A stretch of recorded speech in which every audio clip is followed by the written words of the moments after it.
There are places on Earth where time feels different, where the weight of centuries presses into the sand, into the stone, into the very air you breathe. Giza is one of those places.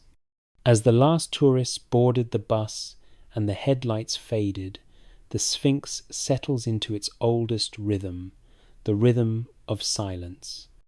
The temperature drops. The wind picks up, moving through the plateau like a whisper passed down through 10,000 years. And in that stillness, a question emerges, one that has haunted explorers, scholars, and dreamers for generations. What if there is a real hall of records hidden beneath the Sphinx? Not the fantasy version, not ancient aliens or mystical technology, but something real, something waiting, a chamber sealed by hands we might recognize, holding answers to questions we're only beginning to ask. Tonight, we won't need proof. We'll need something better, imagination grounded in evidence, a willingness to follow the clues wherever they lead. Welcome to this quiet exploration. A like helps others find their way here too, and I genuinely love to know, where in the world are you listening from tonight? Let's begin with the Guardian itself. Chapter 1. The Guardian. The Great Sphinx of Giza is not like the pyramids.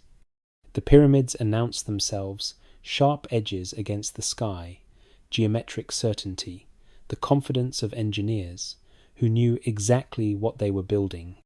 But the Sphinx is something else entirely.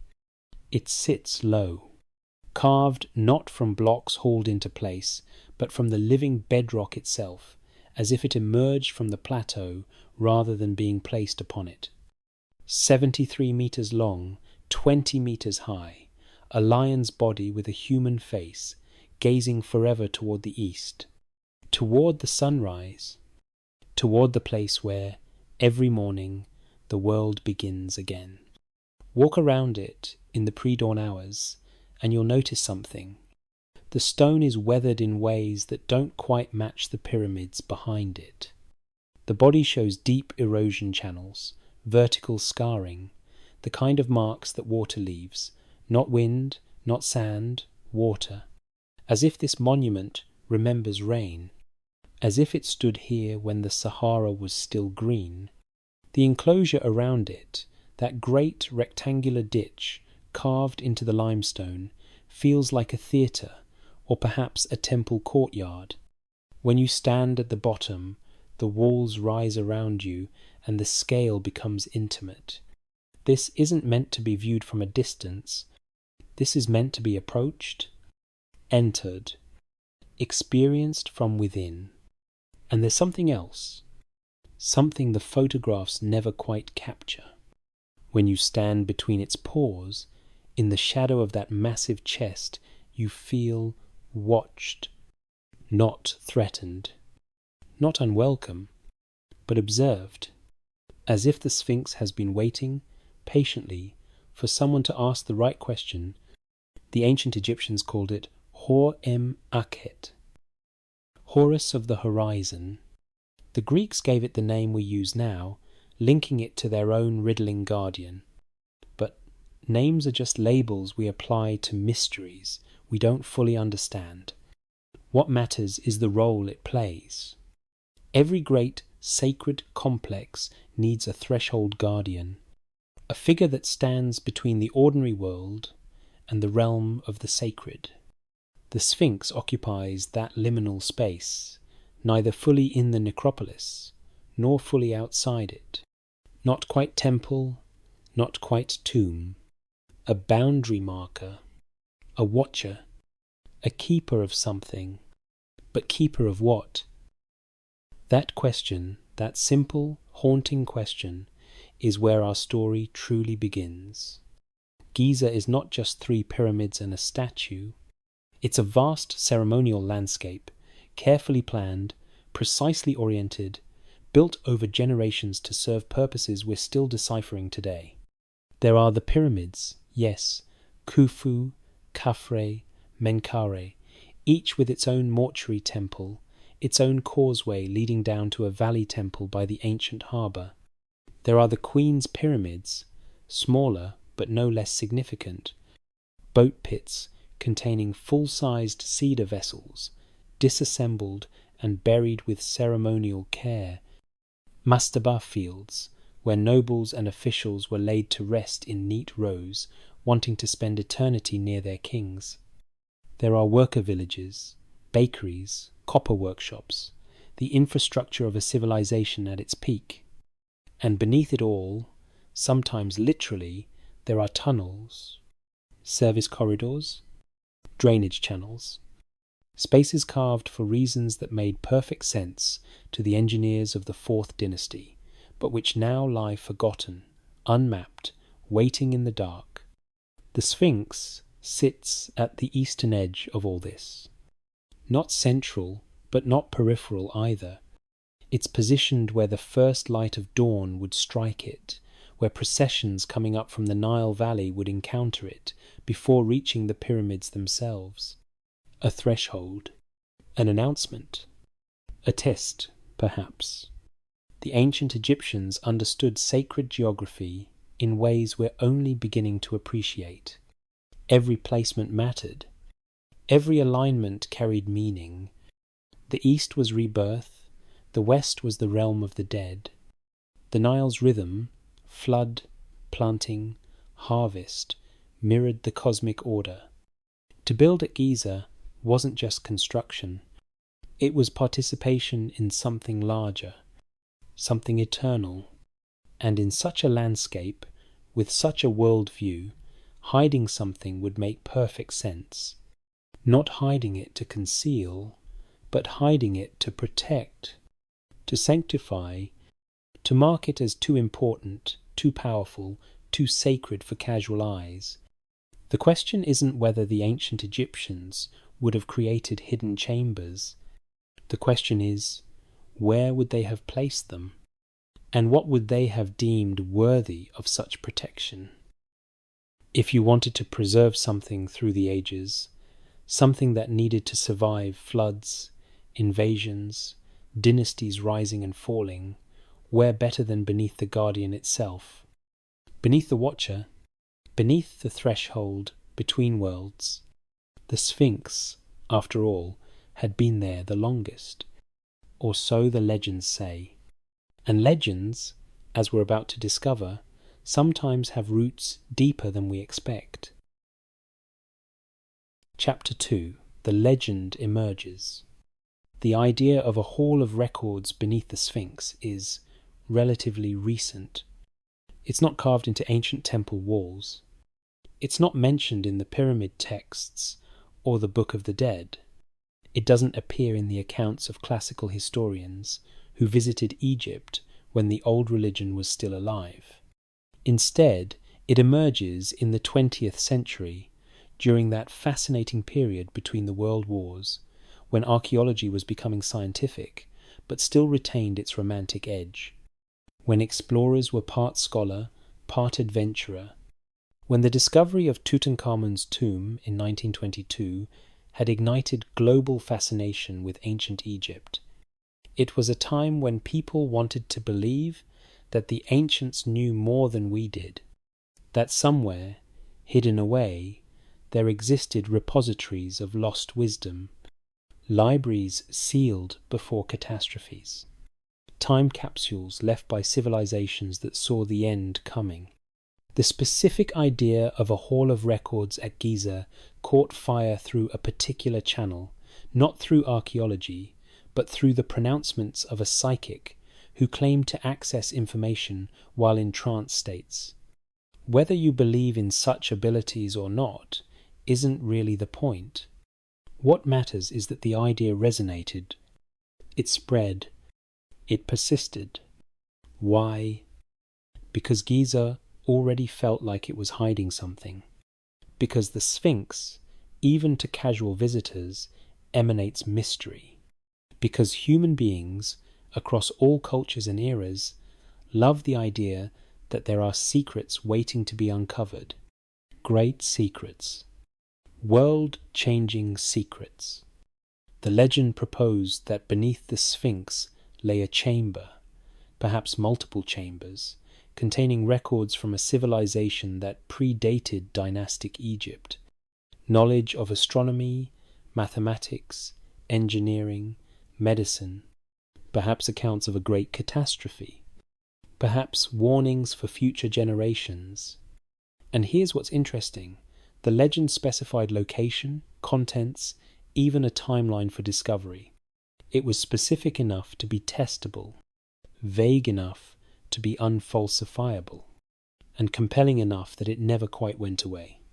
Throughout the latter half of the 20th century, various groups sought permission to explore beneath and around the Sphinx.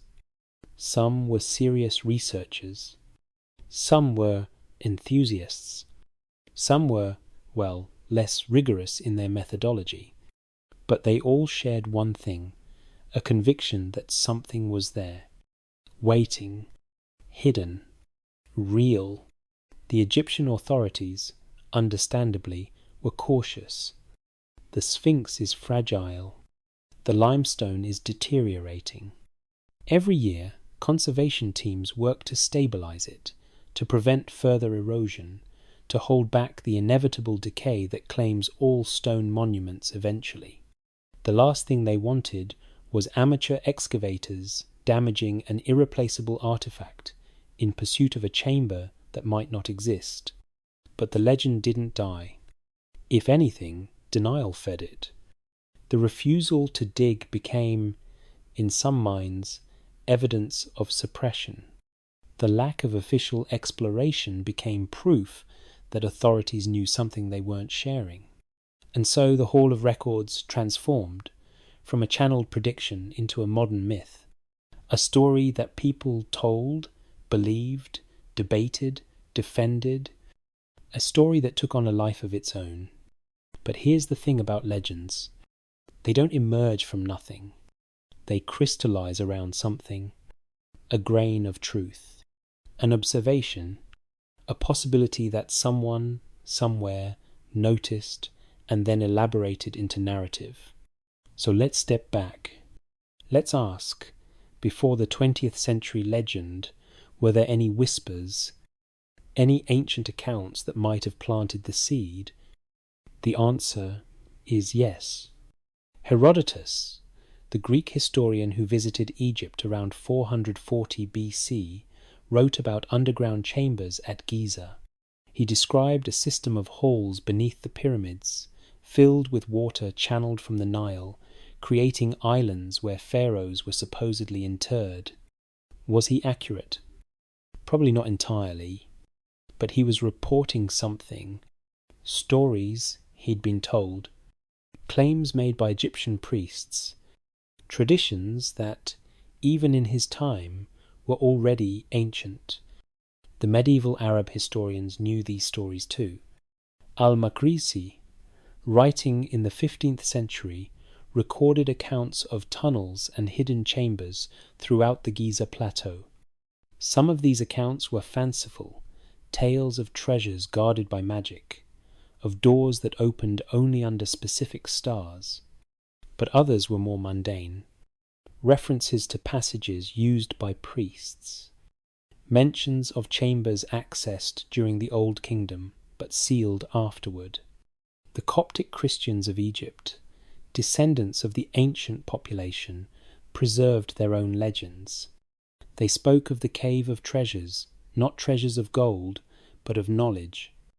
Books written in the old language, astronomical tables, medical texts, the accumulated wisdom of the temple scribes, hidden away when the old gods were abandoned and the new faith arrived. Were these references to the same place? Were they separate traditions that got conflated over time? Or were they all pointing, however imperfectly, towards something real? There's a pattern here, a recurring motif across centuries, across cultures, the idea that Giza holds secrets, that beneath the visible monuments lie hidden spaces. That knowledge was preserved deliberately against future loss. And then there's the archaeological evidence of similar practices elsewhere in Egypt. At the Temple of Hathor in Dendera, priests hid sacred texts in crypts beneath the floor when persecution threatened. At the Serapeum in Alexandria, some scrolls from the Great Library may have been concealed before the fires came. The practice of hiding important records wasn't unusual. It was practical. It was prudent. So the question becomes, if such practices were common, if Giza was the most important sacred site in Egypt, if the Sphinx was ancient even by Egyptian standards, then wouldn't it make sense? Wouldn't it be logical, even expected, that somewhere in that complex something was preserved? Not alien technology, not Atlantean crystals, but something more valuable, more plausible, more human: records, documents, the accumulated knowledge of a priestly class that spent generations studying the sky, the Nile cycles, the movements of stars, the properties of plants, the techniques of their craft. And if that's true, if there's even a possibility it's true, then the modern legend isn't pure fantasy. It's an echo, a memory of a memory, a guess that might be closer to truth than we realize. But there's something else, something the legends hint at but don't quite say directly, and it has to do with time itself.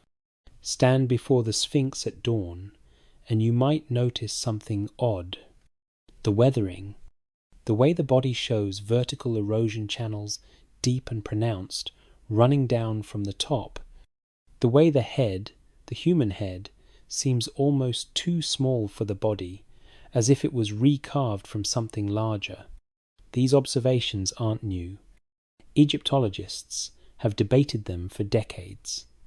Most agree that the conventional dating that the Sphinx was carved during the reign of Khafre, around 2500 BC, is solid. It's based on archaeological context, nearby inscriptions, the style of the carving. It's the consensus view for good reasons. But there's this nagging detail. The weathering. In Egypt, in the desert, monuments erode from wind and sand. They get abraded. They show horizontal striations, gradual wearing away of surface detail. What they don't typically show is the kind of vertical erosion you'd expect from water, from rain, from flowing water over long periods. Yet the Sphinx shows exactly that kind of weathering. So do the walls of its enclosure. Now, Egypt hasn't had regular, heavy rainfall in a very long time. The Sahara began its transformation from savanna to desert around 5,500 years ago. Before that, this region was different. Greener, wetter, home to different animals, different plants, different possibilities. What if, just what if, the Sphinx is older than the conventional date suggests? What if it was carved when Egypt was still lush, when the Nile Valley was surrounded by grasslands instead of sand, when the climate was fundamentally different? This isn't a claim. It's a question, a hypothesis that some researchers have explored, others have rejected, and many simply find intriguing. Because if it's true, even partially true, it changes things. It would mean that the Sphinx witnessed the transformation of the Sahara, that it stood silent as the rain stopped, as the rivers dried, as the green world turned to sand. It would mean that when the 4th dynasty pharaohs arrived and built their pyramids, the Sphinx was already there, already ancient, already mysterious even to them. And if that's the case, if there's even a chance that's the case, then a hall of records becomes not just plausible, but logical. Because a civilization watching its world transform, watching the climate shift, watching the old ways become impossible, that civilization would have reason to preserve. to record, to leave messages for whoever came next. Not messages about mystical powers or lost continents. Messages about survival, about adaptation, about what they learned in their time on Earth. The kinds of things any thoughtful culture would want to pass on, but we're getting ahead of ourselves.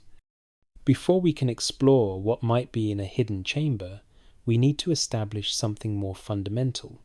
We need to understand what archaeology actually tells us, what we know for certain, what the physical evidence, the mainstream scholarship, the careful decades of excavation and study have revealed about Giza. Because speculation without foundation is just fantasy. And we're not here for fantasy.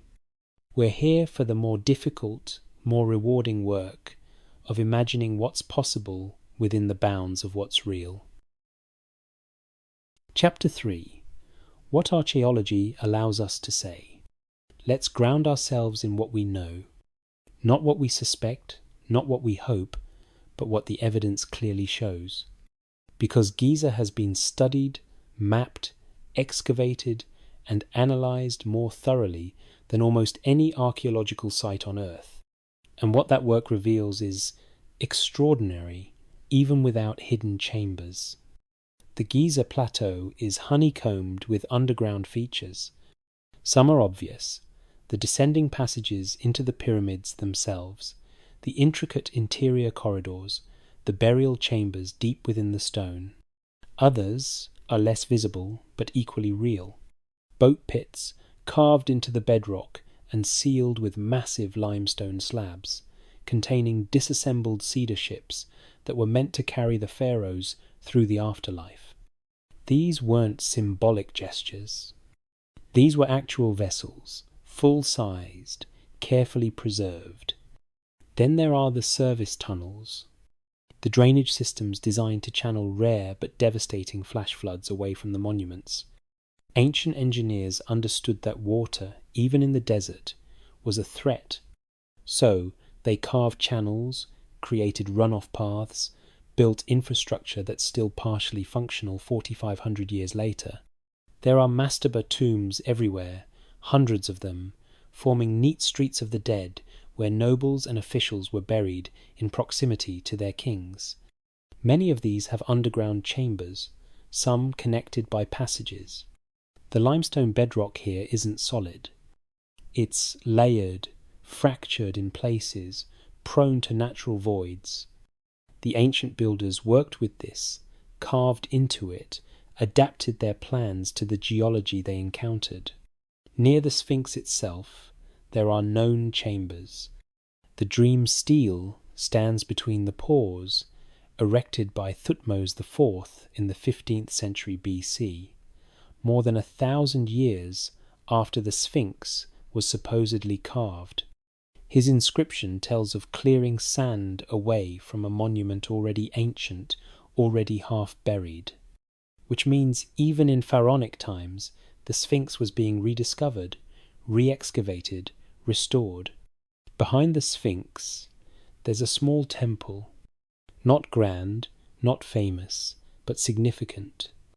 It shows signs of multiple building phases, different masonry styles, evidence that this spot was important across different eras, continuously reused, reinterpreted, rebuilt. Modern excavations have uncovered worker villages, bakeries that could produce thousands of loaves daily, copper workshops where tools were forged and repaired.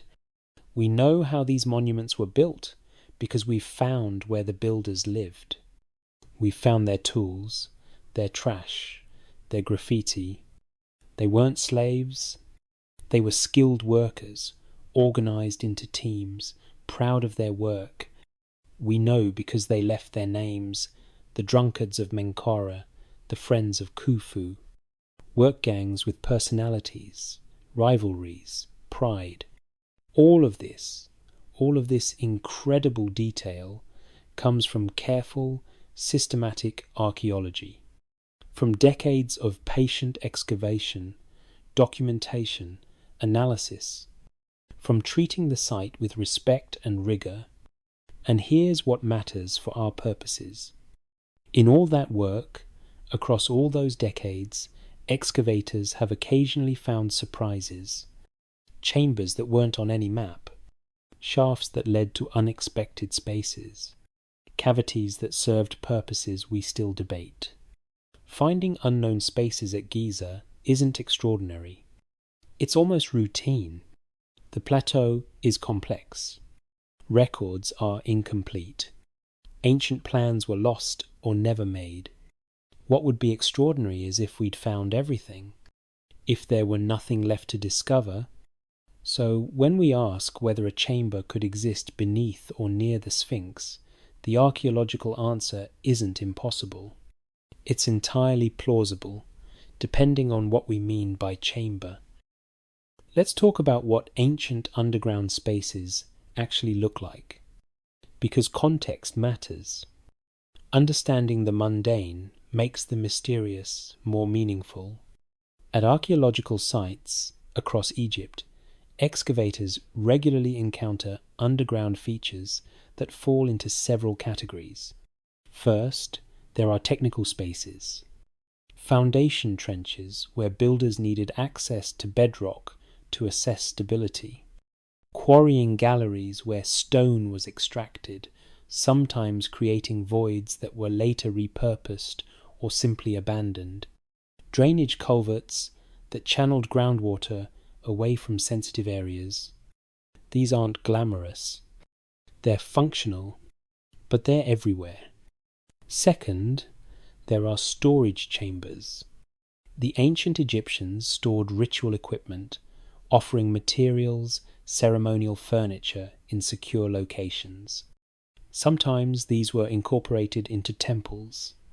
Sometimes they were separate, accessed only by priests. When excavated, they typically contain pottery sherds, fragments of wooden boxes, occasionally intact objects if conditions were right. Nothing fantastical, just the material culture of religious practice. Third, there are foundation deposits. This was a common practice. When beginning a significant construction, builders would dig a small pit, place offerings inside, pottery, food, small figurines, sometimes inscribed plaques stating who built this and when, then seal it and build over it. These deposits were never meant to be reopened. They were gifts to the gods, blessings on the work, time capsules that archaeologists love finding because they provide precise dating evidence. Fourth, there are archive chambers. These are rarer but not unknown. At some temple complexes, priests maintained libraries of papyri, stored in dry rooms, carefully organized. When such rooms are found intact, they're treasures of historical information. When they're found disturbed, and most are, they're frustrating jumbles of fragments that take decades to reassemble and interpret. The point is this: if a chamber exists beneath the Sphinx, it almost certainly falls into one of these categories. The question becomes, which one? And what would that tell us about its contents and significance? A drainage culvert wouldn't contain anything interesting, but an archive chamber, a foundation deposit from an earlier phase of construction, those could be genuinely significant. Not because they'd rewrite all of history, but because they'd add pieces to a puzzle we're still assembling. Context is everything in archaeology. An empty chamber tells one story. A chamber with deliberately placed objects tells another. A chamber with inscriptions tells a third. Each scenario is plausible. Each would be interpreted differently. And there's one more thing to consider. Sometimes chambers are empty not because they were never used, but because they were cleared, repurposed, looted, forgotten.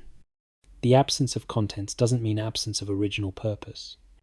So, as we move forward, as we explore the possibility of what might lie beneath the Sphinx, we're not imagining something unprecedented. We're imagining something that would fit, naturally, logically, into the patterns we see everywhere else in ancient Egypt. We're imagining archaeology, not fantasy. The Sphinx enclosure, that great rectangular excavation surrounding the monument, is itself a kind of archaeological document, and what it tells us is fascinating. The walls of the enclosure are limestone bedrock, carved away to free the Sphinx from the plateau. Those walls show layering, horizontal bands where the limestone's composition changes, where some layers are harder, more resistant, others softer, more prone to erosion. Ancient masons understood this. They worked with the stone's character, not against it. But here's something interesting. The floor of the enclosure isn't uniform. There are areas where the bedrock dips, where ancient excavators stopped cutting, where the surface shows tool marks from different periods.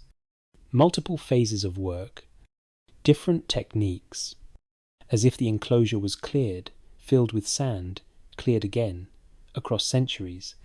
Modern excavations have revealed that the ground level around the Sphinx has changed dramatically over millennia. Sand accumulated, was cleared, accumulated again. What we see today, the Sphinx with its head above ground and body exposed, that's a relatively recent condition. For most of history, the Sphinx was buried, only the head visible, the rest entombed in sand. This matters because it means access points could have been covered and lost. A passage opening at ground level in the Old Kingdom would be deeply buried by the New Kingdom, visible to Thutmose IV. Maybe visible to later visitors. Probably not. Visible to modern excavators. Only if they knew where to look. The drainage channels in the enclosure are particularly interesting. They were clearly engineered, carved with intention, designed to move water. But they're not all the same age. Some show ancient tool marks. Others appear to be later modifications. The hydrology of this place was taken seriously, managed carefully, adjusted as needed. And there are anomalies. Small openings in the enclosure walls that don't seem to go anywhere. Shafts that descend a metre or two, then stop. Dead ends. Or passages filled with debris and sand that were never fully explored. The archaeological surveys done here, and there have been many, use various techniques: ground-penetrating radar, seismic reflection, electrical resistivity. Each method has strengths and limitations. Each can detect certain types of anomalies while missing others. And each has, at various times, detected something. Not treasure, not obviously artificial chambers, but anomalies, voids, areas where the subsurface doesn't match expectations, places where the stone's density changes, where cavities might exist, where the geology suggests something other than solid bedrock. Interpreting these anomalies is tricky. Natural voids exist. Limestone is soluble. Water carves it. What reads as a chamber on a scan might be a natural cave, or it might be an artificial space, or it might be a natural cave that was modified, enlarged, repurposed. Without direct access, without putting eyes and instruments into the space itself, you're guessing. But educated guesses aren't worthless. When an anomaly appears in a geologically unlikely place, when it has regular dimensions, when it correlates with other features in ways that suggest human intention, then you have something worth investigating. The enclosure walls themselves have been examined for hidden doors, sealed passages, any indication of human modification beyond the obvious. Some researchers claim to have found such indications. Others dispute those claims. The academic debate continues. What's not in dispute is this: the enclosure is ancient, complex, modified across multiple periods and incompletely explored. The bedrock beneath it, the geology surrounding it, the subsurface environment, all of these remain partially unknown. Could there be a chamber? Yes. Could it be natural? Yes. Could it be artificial? Also yes. Could it contain anything significant? That would depend entirely on when it was created, by whom, for what purpose, and whether it remained undisturbed. These aren't questions we can answer from the surface. They're questions that pull us downward, into the geology, into the hidden landscape beneath the visible monuments, into the darkness under the Guardian's feet. Chapter 4. Beneath the Ground. Before we can talk about hidden chambers, we need to understand what lies beneath Giza. Not metaphorically, literally. The rock itself, the geology that makes everything else possible. The Giza Plateau is limestone. Specifically, it's a formation called the Mokattam limestone, deposited during the Eocene epoch around 50 million years ago, when this region was covered by a shallow tropical sea. The limestone formed from accumulated shells, coral fragments, marine sediments compressing over geological time into the stone that ancient Egyptians would eventually carve. But limestone isn't uniform. It forms in layers, beds of different composition, different hardness, different porosity. Some layers are dense and durable, almost marble-like. Others are softer, more chalky, easier to work, but also more prone to erosion. Ancient masons knew this intimately. They selected specific layers for specific purposes. The finest, hardest stone for carved details, softer layers for bulk construction. This layered structure is visible in the enclosure walls around the Sphinx. You can see the bands, horizontal striations, where one bed transitions to another, and you can see how they weather differently. Hard layers stand proud, soft layers recede. The monument itself becomes a diagram of the geology that birthed it. Now, here's where it gets interesting. Limestone is soluble. Water, even small amounts, can dissolve it over time, creating cavities. In regions with groundwater, with underground streams, this process creates caves, natural voids, chambers hollowed out by chemistry and time, not by human hands. The Giza Plateau sits above an aquifer. Groundwater exists here, though its level has changed over millennia. In some areas, excavators have encountered damp conditions, even seepage. The ancient Egyptians dealt with this. They carved drainage channels, created sumps, managed moisture as best they could with the technology available. This means natural voids almost certainly exist beneath Giza. Small ones, probably, fissures, cracks, pockets where water dissolved away the stone. Could some be larger? Possibly. Could some have been discovered by ancient excavators and repurposed? That's more than possible. That's likely. Think about it. You're an old kingdom engineer, quarrying stone, carving into bedrock. You break through into a natural cavity. What do? You might fill it. You might shore it up. Or you might think, this is providence. This is the gods providing a ready-made space. You might use it, modify it, turn nature's accident into intentional architecture. We see this elsewhere. The tomb of Seti I in the Valley of the Kings breaks into a natural fissure that the builders then incorporated into the design. At Saqqara, some of the earlier mastabas used natural depressions in the bedrock as starting points. Working with geology, not against it, was standard practice. So the question isn't whether voids exist beneath the Sphinx. The question is, did anyone find them? Did anyone use them? And if so, what traces remain? The bedrock under the Sphinx enclosure has never been fully mapped. Parts of it, yes. But comprehensive subsurface surveys, those are difficult, expensive, politically complicated. The monument is fragile. Drilling is destructive. Even non-invasive techniques have limitations, especially at depth, especially through fractured or heterogeneous stone. What we know is incomplete. And that incompleteness, that gap in our knowledge, is where possibilities live. Let's talk about rain, because rain is central to one of the most intriguing debates about the Sphinx. Modern Egypt is dry.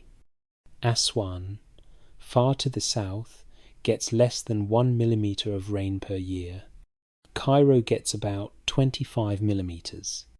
Giza gets occasional winter drizzle, rare downpours that surprise tourists and flood unprepared streets. But sustained, heavy rainfall, that hasn't been the norm here in recorded history. Yet the Sphinx shows weathering that looks different.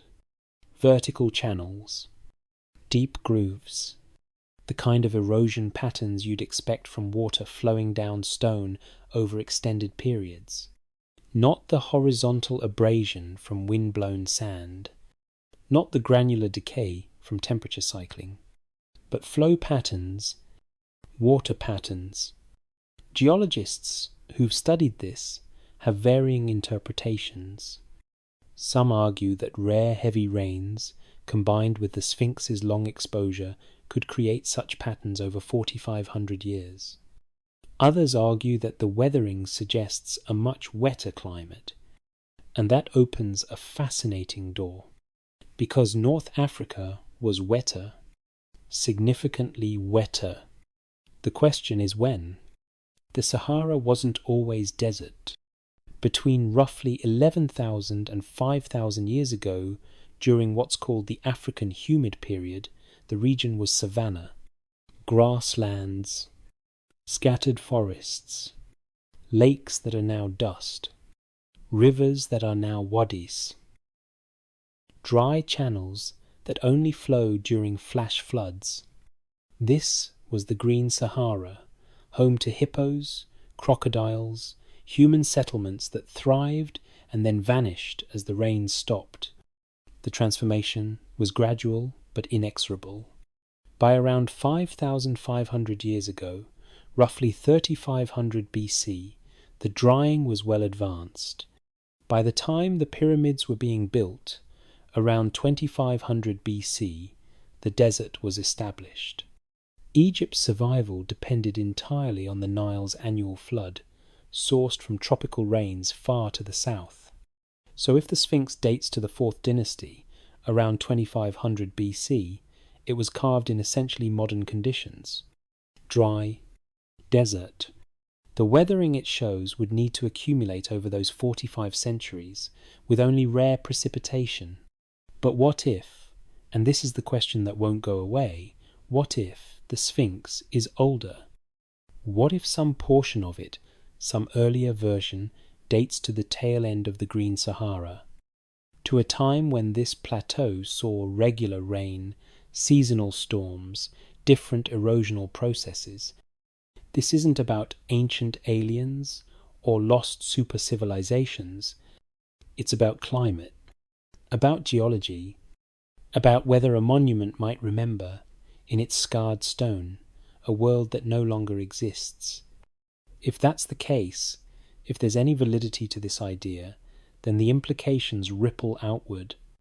Because a Sphinx from the Green Sahara would predate dynastic Egypt.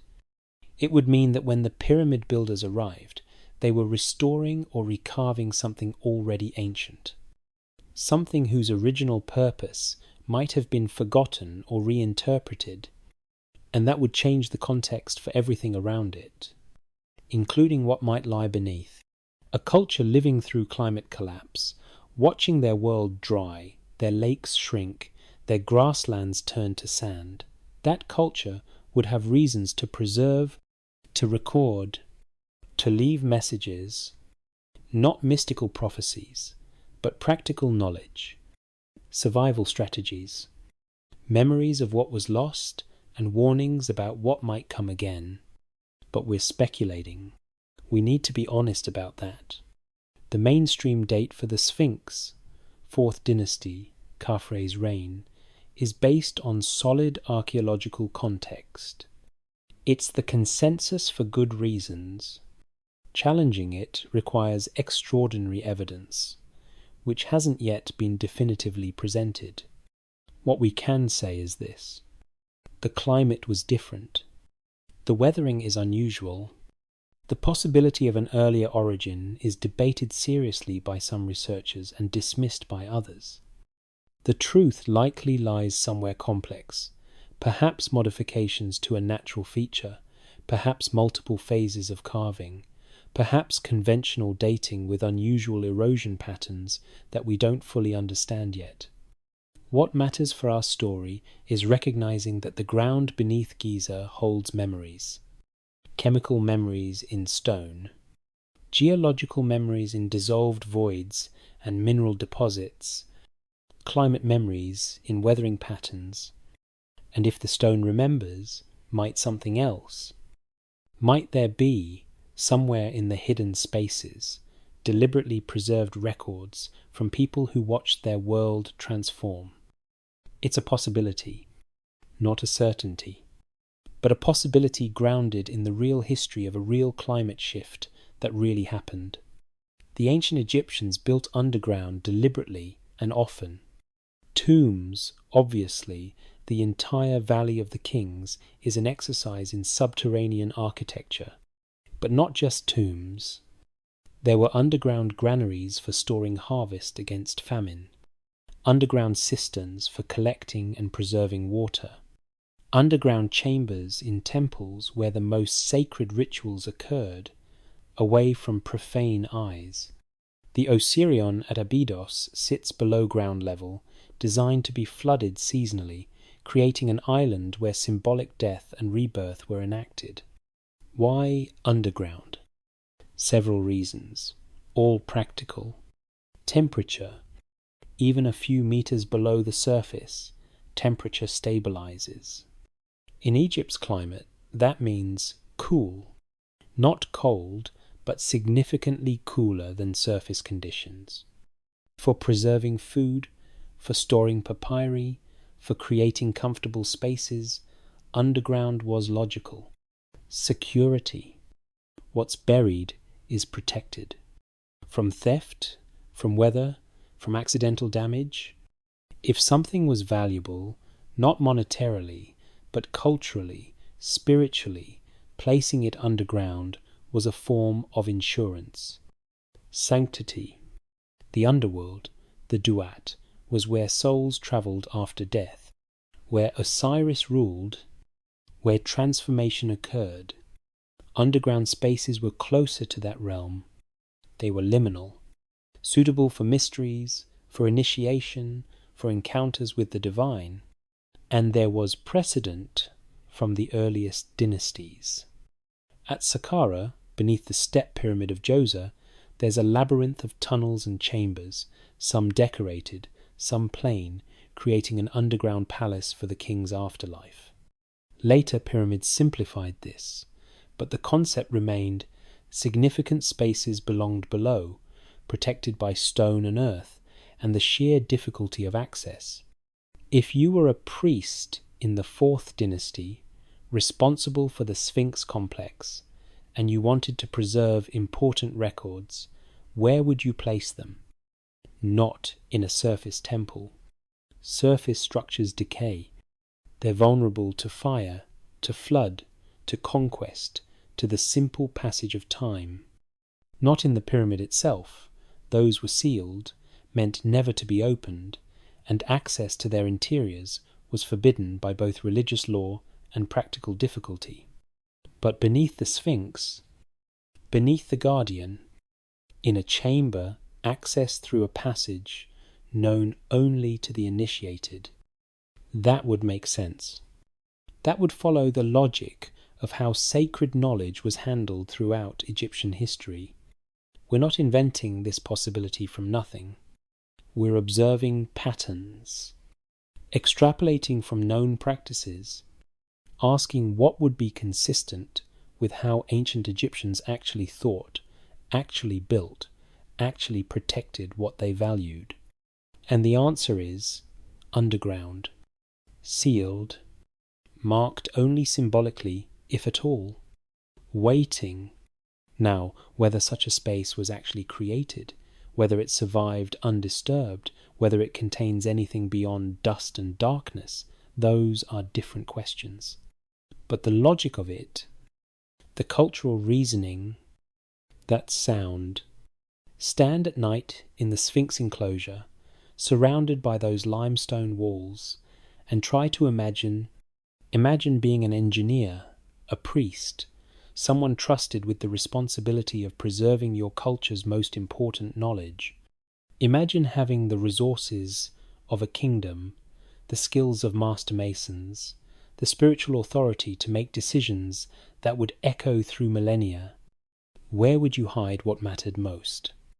Probably right here, right beneath your feet, beneath the Guardian, beneath the threshold, beneath the Watcher who never sleeps, never forgets, never surrenders to time. At least, that's one possibility.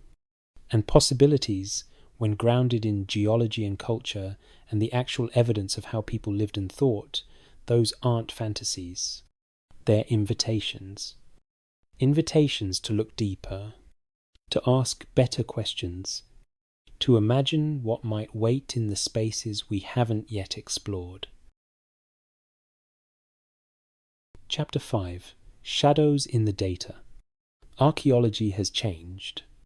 Not in its goals, the patient work of uncovering and interpreting the past remains constant, but in its methods, in the tools available, in what's possible without ever lifting a shovel. There was a time when finding what lay beneath the ground required digging, trenches, test pits, systematic excavation that was slow, expensive, and necessarily destructive. You learned what was there by removing everything above it. And once removed, context was lost. You couldn't put it back exactly as it was. Modern archaeology has better options. Non-invasive techniques that let researchers see underground without breaking the surface. These methods aren't perfect. They can't tell you everything, but they can reveal patterns, anomalies, places where the subsurface differs from expectations. Ground-penetrating radar sends electromagnetic pulses into the earth and measures the reflections. Different materials, stone, soil, air, water, reflect differently. The data builds a picture, layer by layer, of what lies beneath. It works best in dry conditions, in relatively homogeneous geology. It struggles with depth, with complex layering, with high mineral content that scatters the signal. Seismic surveying uses sound waves, controlled vibrations, sometimes from small charges, sometimes from mechanical thumpers, travel through the ground. When they encounter boundaries, places where one material meets another, some energy reflects back. By measuring the timing and strength of these reflections, you can map subsurface structures. It's the same principle used to find oil, to map fault lines, to understand the deep structure of the earth. Electrical resistivity measures how easily current flows through the ground. Dense stone resists. Voids don't. Damp soil conducts better than dry. By creating a grid of measurements, you can identify anomalies, places that don't fit the pattern. A chamber filled with air would show up as higher resistance, compared to surrounding bedrock. Each method has strengths. Each has blind spots. Used together, they can reveal what no single technique could show alone. And at Giza, over the decades, all of these methods have been employed. The results? Intriguing, complicated, disputed, because anomalies are not explanations. They're questions. A void detected by radar could be a chamber, or a natural fissure, or a zone of fractured rock, or an artifact of the scanning process itself, a ghost, a false positive born from how the equipment interprets ambiguous signals. Interpreting subsurface data requires expertise, caution, and a willingness to admit uncertainty. The best researchers present their findings tentatively. We detected an anomaly at this location. It has these characteristics. It could be explained by several scenarios. Further investigation would be needed to determine which. The worst researchers present the same data as proof. We've found a chamber. It's definitely artificial. It's being suppressed. The truth, as usual, is more subtle, more interesting. In the early 1990s, several teams conducted surveys around and beneath the Sphinx. The exact details vary depending on which account you read, but the broad strokes are consistent. Seismic equipment was deployed. Multiple survey points around the enclosure, creating a grid of data. The goal was to map the subsurface geology, to understand the bedrock structure, to identify any features that might pose conservation concerns. Entirely legitimate scientific work. And the data showed anomalies.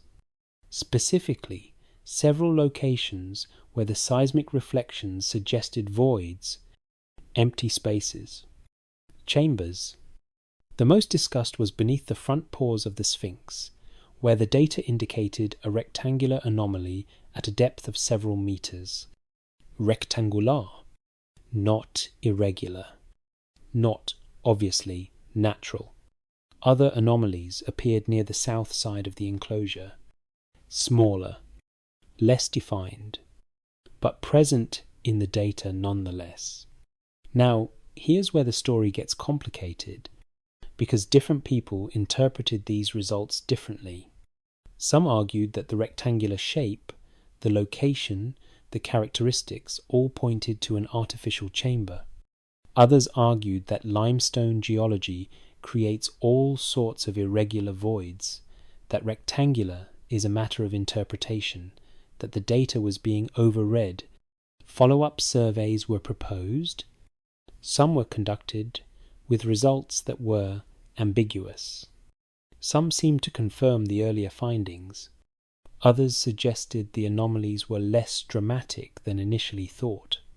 And some proposed surveys never happened at all, denied permission, caught in bureaucratic tangles or academic disputes. The Egyptian authorities were cautious. Understandably so. The Sphinx is one of the most recognizable monuments on Earth. Any excavation near it risks damage. And excavation based on ambiguous survey data, driven by theories about hidden chambers, looked risky. Not just physically, but politically, academically, in terms of Egypt's management of its own heritage. So the anomalies remained, detected, debated, unresolved. Were they chambers? Possibly. Were they natural? Also possibly. Were they significant? That would depend on what significant means. An empty void, even an artificial one, might tell us something about construction techniques, but nothing about hidden records. A void containing debris might be a filled passageway from ancient work that was later abandoned. A void that was never opened, well, that would be a different story entirely. The point is this. The surveys showed something. not nothing.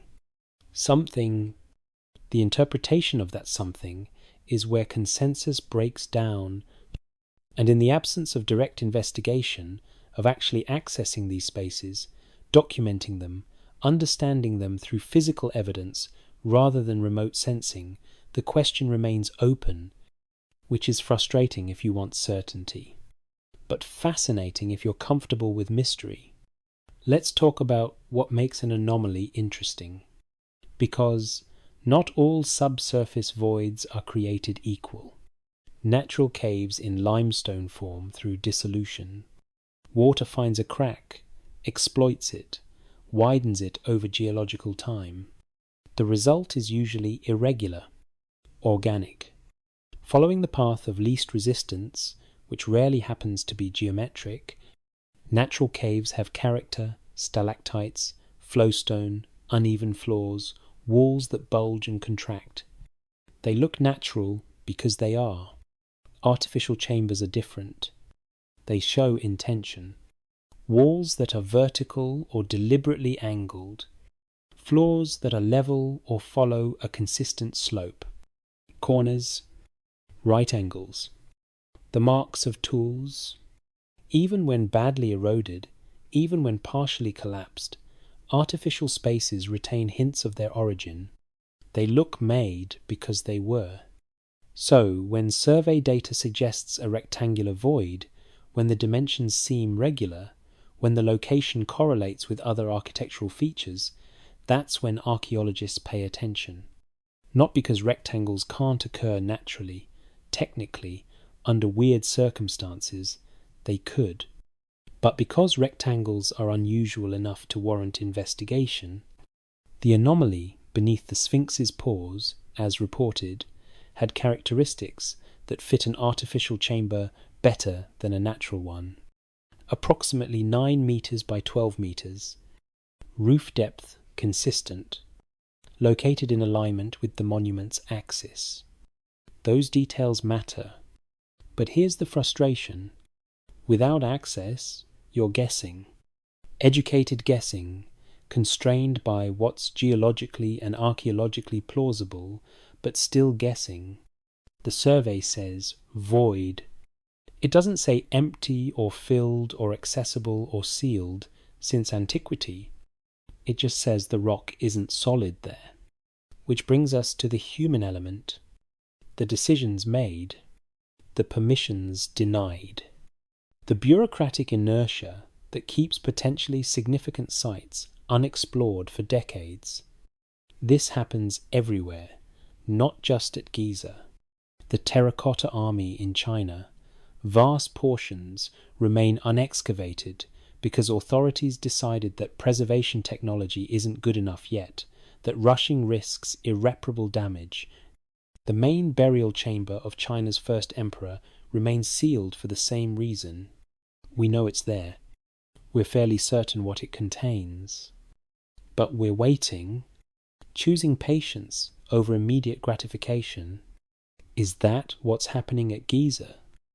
Is the caution justified by conservation concerns?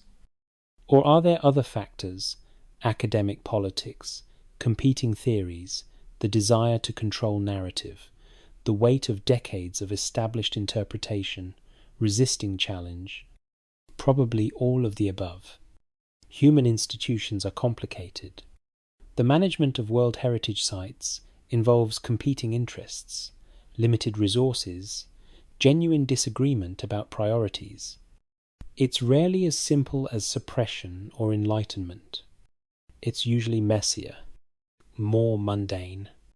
But the effect is the same. The anomalies remain, tantalizing, present in data that's decades old, discussed in conferences and papers, accepted by some researchers, dismissed by others, and largely unknown to the public who just want to know, is there a chamber or isn't there? And the honest answer is, we don't know. Not definitively. Not yet. What we have is data that suggests something, context that makes certain interpretations plausible, and a monument that has surprised us before, that continues to raise questions, that refuses to be fully understood. If the anomalies are chambers, if they're artificial, if they're accessible, then the question becomes purpose. What were they for? And that question pulls us forward into the realm of reasonable speculation, into the possibilities that make this story worth telling. Because an empty chamber is interesting, but a chamber with a purpose, a chamber that was sealed deliberately, that contains something, that represents an intentional act of preservation, that's where the story gets compelling. That's where we start to imagine, what if? There's something almost poetic about the situation. The most studied archaeological site on Earth, visited by millions, photographed from every angle, analysed with technologies that can peer through solid stone, and yet it keeps secrets, or might keep secrets. The distinction matters less than the possibility. The Sphinx sits there, day after day, decade after decade, while debates rage around it, while tourists pose for photos, while scholars argue in journals, while survey equipment is deployed, data is gathered, interpretations are proposed and contested. And beneath it all, beneath the monument, beneath the bedrock, beneath the layers of time and sand and accumulated history, something might wait, or nothing might wait. And the uncertainty itself becomes part of the story, part of the allure. Because here's the thing about mysteries. They don't require answers to be meaningful. They require questions. Good questions. Questions that make you think differently. Questions that open possibilities you hadn't considered. What if there is a chamber? What would that mean? Not just for our understanding of the Sphinx, but for how we think about preservation, about knowledge, about the lengths cultures go to protect what matters to them. What if there isn't? What if the anomalies are natural or misinterpreted or less significant than hoped? Does that diminish the Sphinx? Does that make the monument less worthy of wonder? Of course not. The Sphinx is extraordinary, with or without hidden chambers. Its age, its scale, its survival, its presence, these are remarkable regardless of what lies beneath. But the possibility, the open question, that adds something, a layer of engagement, an invitation to imagine, a reminder that for all our technology, all our accumulated knowledge, the past still holds surprises, still refuses to be completely known. And maybe that's appropriate. Maybe some guardians should keep their secrets a while longer. Maybe the mystery is part of the message. For now, the data exists. The anomalies are documented. The debates continue. And beneath the limestone, beneath the sand that has buried and revealed this monument across millennia, the geology holds whatever it holds. Solid rock, natural voids, or something else. Something waiting, something sealed, something that might answer questions or raise entirely new ones. We'll come back to this, to what those spaces might contain, but first we need to understand the logic, the reasoning, the cultural context that would make a hall of records not just possible but inevitable. We need to ask, if you were ancient, if you understood that time destroys everything, if you wanted something to survive, what would you do? Chapter 6. If a chamber exists, what was it for? Let's be methodical. If there is a chamber beneath or near the Sphinx, and that's still an if, then it serves a purpose. Or served one. Chambers don't appear randomly. They're created with intention. So what intentions are plausible? The simplest explanation is often the least exciting, but most likely, ancient construction required infrastructure, support systems, access for workers and materials, Foundation inspection chambers allowed builders to assess bedrock stability. When you're carving a 73-meter-long monument from living stone, you need to understand what you're working with. Fissures, weak layers, water intrusion.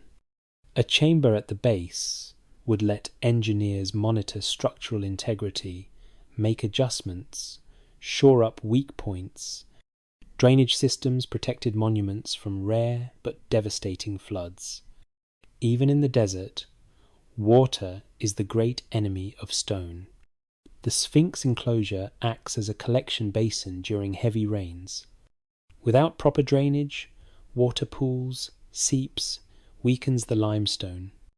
Underground channels, sumps, drainage galleries, these are found at archaeological sites throughout Egypt. Practical, necessary, entirely unglamorous. Or it could be quarrying remnants, a void left when stone blocks were extracted, then partially backfilled or simply abandoned when the usable material was exhausted.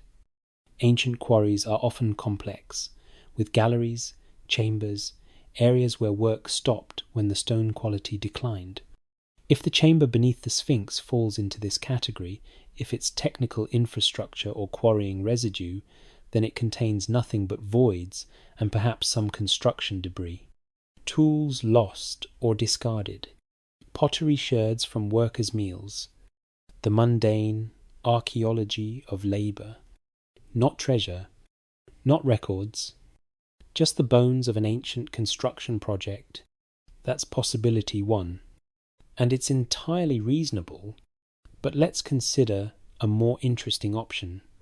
Egyptian temples required storage, not for valuables, those were kept in treasuries with heavy security, but for ritual equipment, the physical apparatus of religious practice, cult statues when not in use, offering tables, incense burners, libation vessels, the elaborate costumes priests wore during ceremonies, sacred barques, the portable boat shrines used in processions, rolls of linen for wrapping offerings, oils, resines, natron for purification.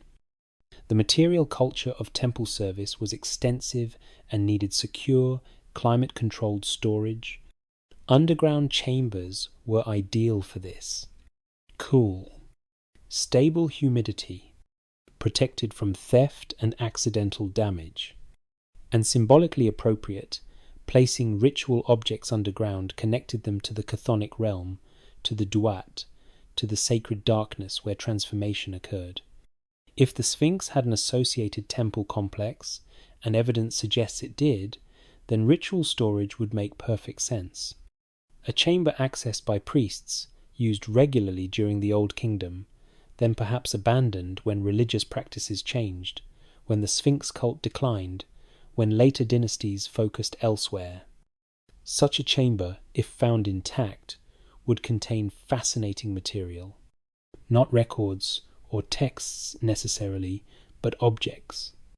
Pottery with residues that could be analysed. Wood fragments. Textile remnants. Stone vessels. Bronze or copper ritual implements. The kind of assemblage that tells us about practice, about daily temple life, about what worship actually looked like. Valuable to archaeology? Absolutely. World-changing?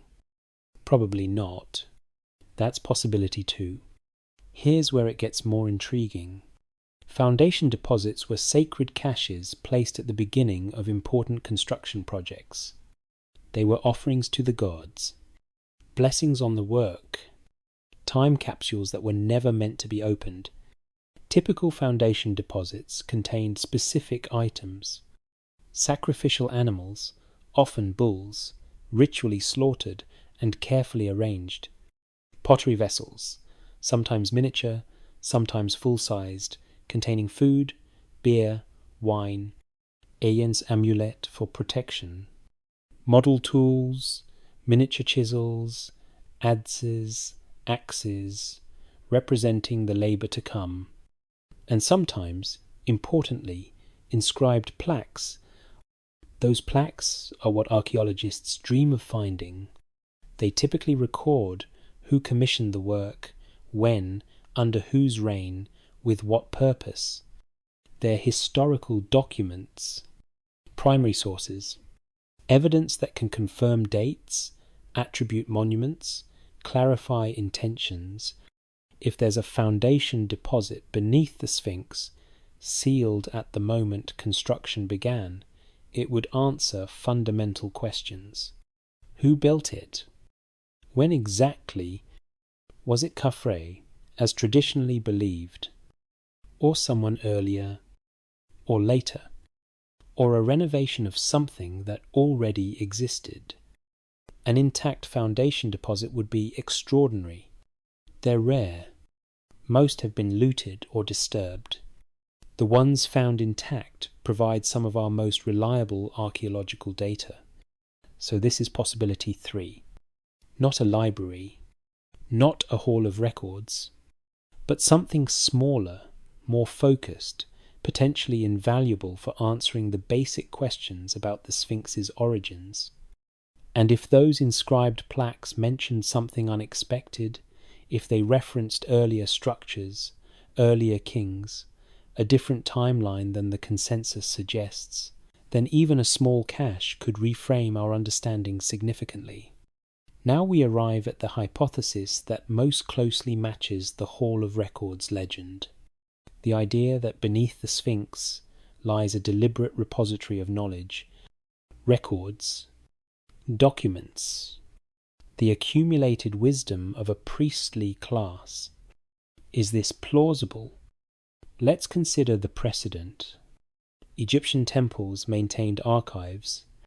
The House of Life, per Ankh, was an institution attached to major temples where scribes copied texts, preserved religious literature, trained new generations of priests. These weren't just libraries. They were scriptoriums, schools, research centers, the intellectual heart of Egyptian civilization. The contents of such archives, when fragments survive, are remarkable.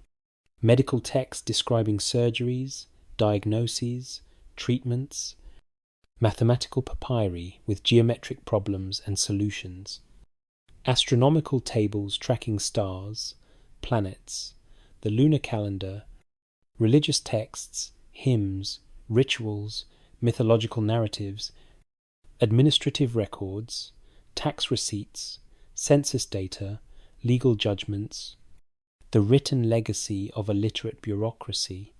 Most of these texts are lost.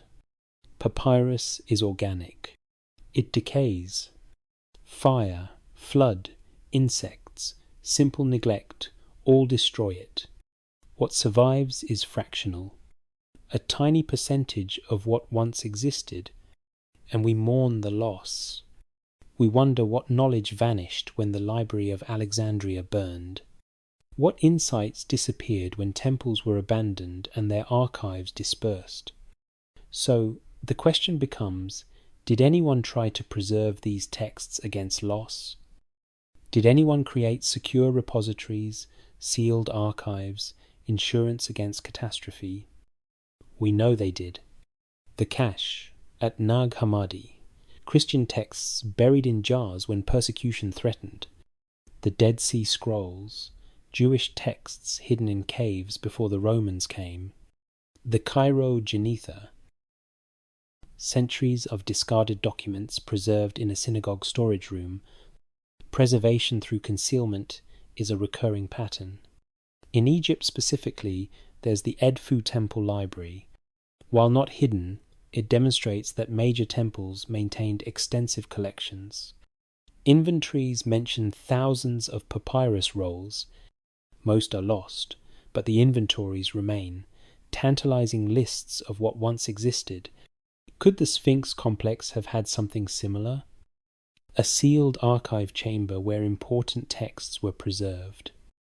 Not the complete output of Egyptian civilization that would require massive storage, but perhaps a curated, Selection. The most important texts. The ones deemed essential for future generations. If so, what would they contain? Administrative records seem unlikely. Those were kept at Memphis, at the royal palace, where they were needed for governance. But religious texts, astronomical observations, engineering knowledge, the core intellectual achievements of the Old Kingdom priesthood, that's plausible. That fits the pattern. That would make an archive chamber not fantastical, but logical. And that's possibility 4. Here's the thing about hypotheses. Scale matters. A small chamber suggests one purpose. A large chamber suggests another. The size of the space constrains what it could have been used for.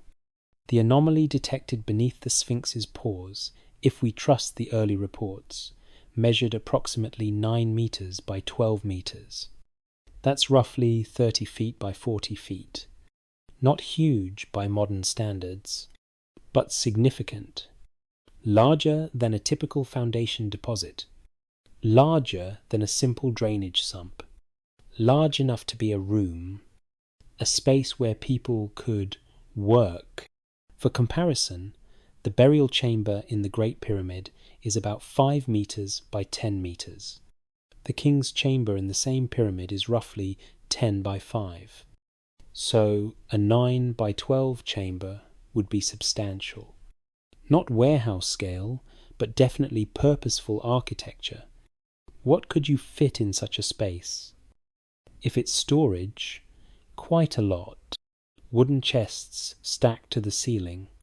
Ceramic jars. Stone vessels. The ritual equipment for a major temple complex. If it's an archive, hundreds or even thousands of papyrus rolls. If it's foundation deposits, an elaborate assemblage far exceeding typical practice. The size suggests importance. Effort. Resources devoted to creating and maintaining this space. You don't carve chambers that size casually. You do it with intention, with planning, because something needs to be there. But size also raises questions. A chamber that large would have required access, stairs or a ramp, a passage large enough for workers carrying materials.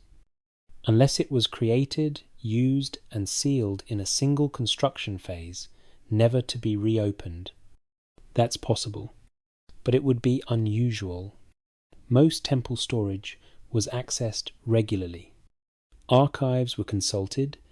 Foundation deposits were singular events, but the chambers containing them were often accessible from within the structure above. So if there's a chamber, and if it's that size, then there should be access.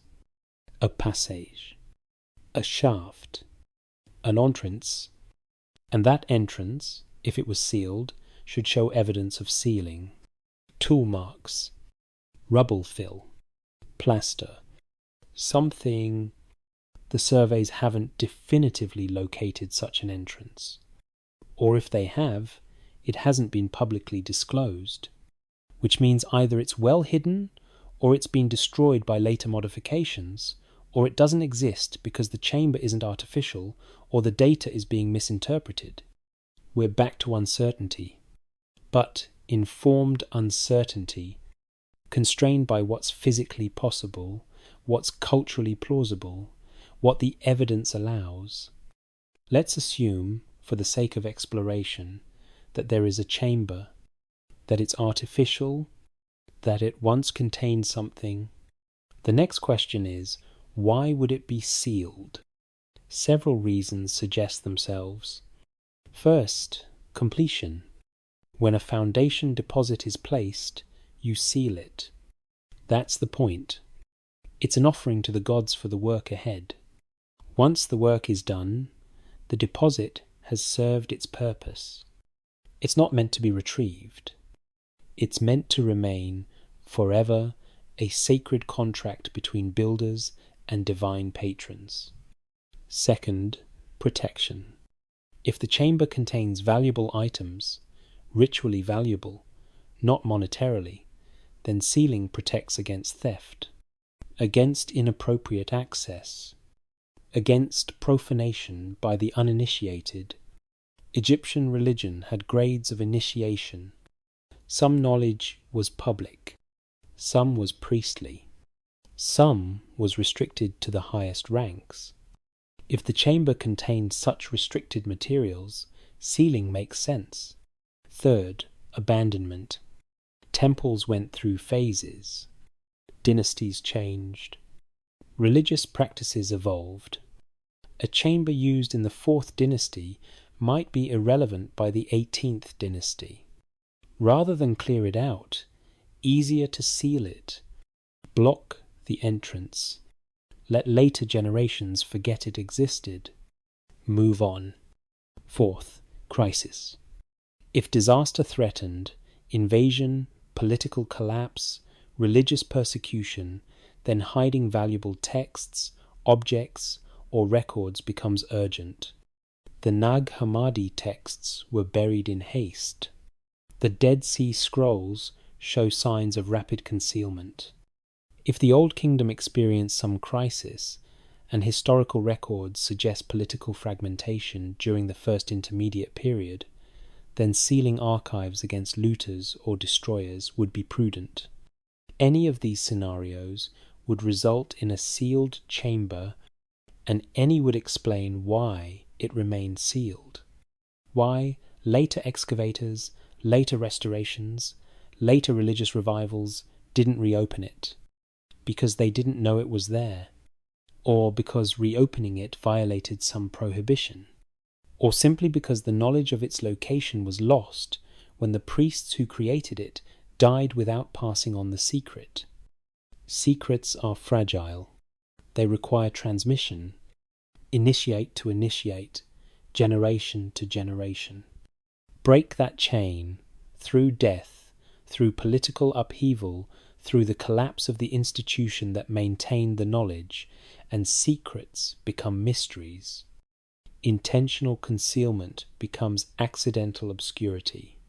And a chamber that was meant to be found someday, that was sealed with the expectation of eventual rediscovery, might simply wait, and wait, until the sand covers the entrance, until the passage is forgotten, until the monument above is renovated and the access point is inadvertently buried beneath new construction, until centuries become millennia, until the civilization that created it is gone, until even the language is dead, until the only ones who remember are the monuments themselves, standing silent under the desert sun, keeping secrets they no longer know how to tell. If there is a sealed chamber beneath the Sphinx, if the surveys are correct, if something waits there, then it's been waiting a very long time, longer than any empire has lasted, longer than any religion has survived intact, longer than any human memory reasonably extends.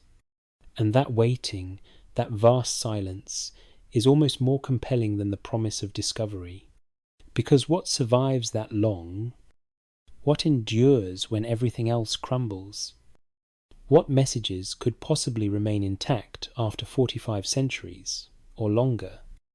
That's the question that pulls us forward, into the imagination, into the scenario, into the night when, hypothetically, someone finally breaks that seal, finally enters that darkness, finally sees what was left for whoever came next. That's the story waiting to be told. Chapter 7. The Human Barrier. It's the question everyone asks. If the surveys show anomalies, if there's even a possibility of chambers beneath the Sphinx, why not just excavate? Why not settle the question definitively? The answer is complicated, and it reveals something important about how we manage the past in the present. First, there's conservation. The Sphinx is fragile, more fragile than it appears. The limestone is deteriorating. Layers flake off. Salt crystallization from groundwater wicks up through the stone, expanding and contracting with temperature, creating internal stresses. Wind abrasion continues, however slowly. The monument is actively eroding, even with constant conservation efforts. Any excavation near the Sphinx risks accelerating that damage. Vibration from machinery. Changes in moisture levels if you breach a sealed chamber and introduce air circulation. Structural instability. If you remove material that's currently providing support. These aren't theoretical concerns. They're engineering realities that conservators deal with daily. The Sphinx has been restored multiple times. Ancient repairs using limestone blocks, Roman-era work. Modern interventions using chemical stabilizers and replacement stone. Each intervention has been controversial. Some have arguably caused more harm than good. The current approach emphasizes minimal intervention. Stabilize what's failing, but don't attempt dramatic restoration that might introduce new problems. In that context, excavating based on ambiguous survey data looks reckless. If the chamber is empty, you've risked the monument for nothing. If it contains foundation deposits or ritual storage, you've gained knowledge, but at what cost? Only if it contains something truly extraordinary would the risk seem justified. And here's the catch. You can't know what's inside without looking, and you can't look without risking damage. It's an archaeological paradox. Second, there's the question of technique. Modern archaeology isn't treasure hunting. It's meticulous documentation. When you excavate, you're destroying context. The three-dimensional relationships between objects, the stratigraphy, the subtle evidence of how a space was used and sealed, all of that gets disturbed. You can document it, photograph it, record it, but you can't preserve it as it was. So archaeologists wait. They wait for better technology, better preservation methods, better documentation technique. The assumption is that future generations will have tools we can't imagine, methods that can extract more information with less destruction. Why rush? Why not let the next century, or the one after that, tackle the challenge with superior capabilities? This philosophy has merit. Look at how much archaeological methodology has improved in the last 50 years. DNA analysis, chemical residue identification, three-dimensional scanning, remote sensing. Things that were impossible in the 1970s are routine now. What will be routine in 2075? Better to wait than to damage evidence that future technology could read more completely. Third, there's tourism. Giza receives millions of visitors annually. It's a major revenue source for Egypt. The monuments need to remain accessible, photogenic, safe. Long-term excavation projects would require fencing, scaffolding, restricted access. The Sphinx might be hidden behind barriers for years. That's politically difficult, economically costly. And for what? A chamber that might be empty. The equation changes if you have strong evidence. But survey anomalies aren't strong enough. They're intriguing. They warrant further study, but they're not proof sufficient to justify years of disruption and expense. These are the practical barriers. The engineering, archaeological, and economic reasons why caution prevails, they're legitimate, reasonable, defensible. But there's another layer, the human layer, the political and academic dynamics that shape what gets studied and what gets shelved. And that's where the story gets more complicated. Egyptology is a discipline with a proud history and deeply entrenched positions. Since the 19th century, since Champollion deciphered hieroglyphs, Since the great excavators mapped the Nile Valley's monuments, a consensus understanding has been built. Dynasties dated, construction sequences established, architectural evolution traced. The chronology of ancient Egypt is one of archaeology's great achievements. Challenging that chronology, suggesting that major monuments might be older than currently believed, that the timeline needs revision, that alternative interpretations deserve consideration. That's professionally risky, not because the evidence is ignored, but because extraordinary claims require extraordinary proof. And the burden of proof lies with the challenger. This is how science should work, conservative in the best sense, protecting hard-won knowledge against casual revision, demanding rigor, insisting that new theories must explain all the existing evidence, plus the new observations, not just cherry-pick convenient data. But there's a darker side. Academic careers are built on publications, on staking claims to particular monuments or periods, on defending interpretations against rivals. Peer review can become gatekeeping. Funding follows established researchers. Permissions to excavate go to those with institutional backing and conventional proposals. If you're an established scholar who's built a career on the conventional Sphinx chronology, what's your incentive to support research that might overturn it?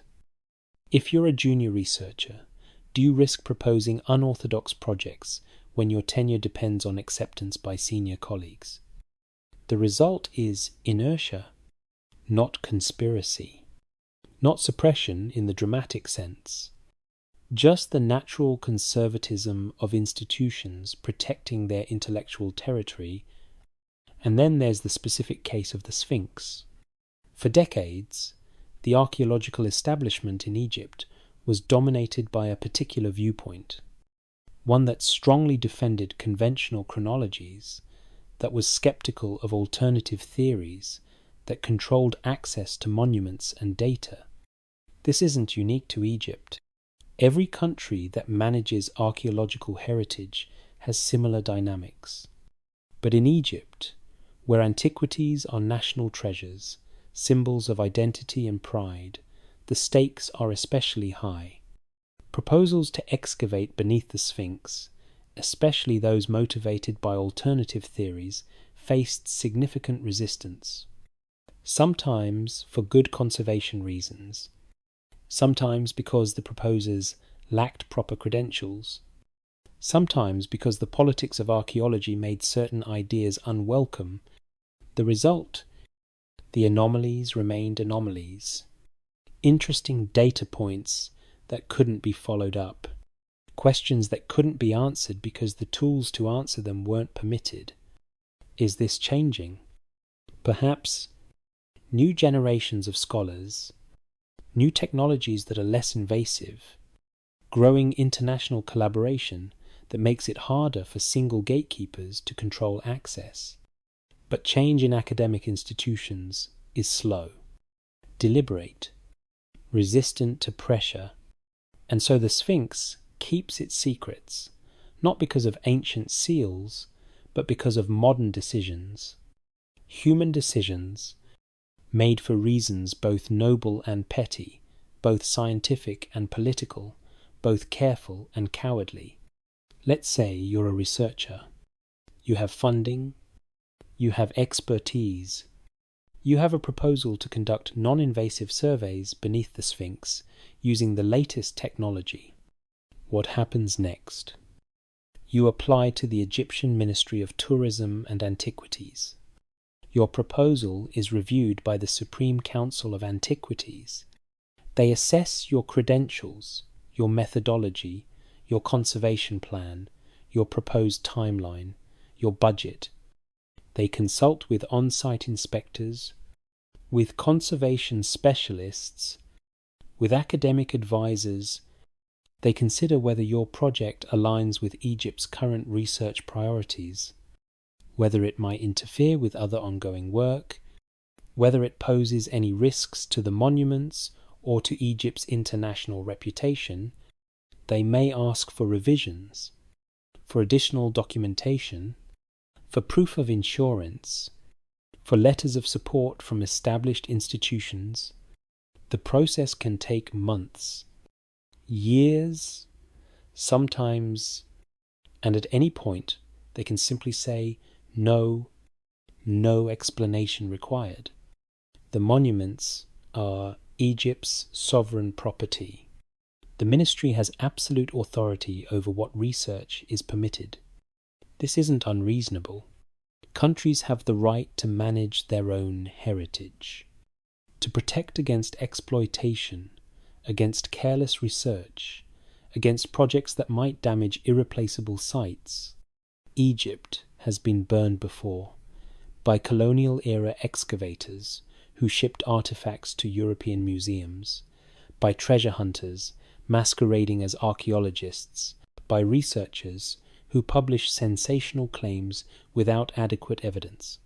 So caution is understandable, but it's also frustrating, because legitimate research gets caught in the same bureaucratic web as questionable proposals, because the default answer is often no, simply because yes requires taking responsibility for whatever happens next.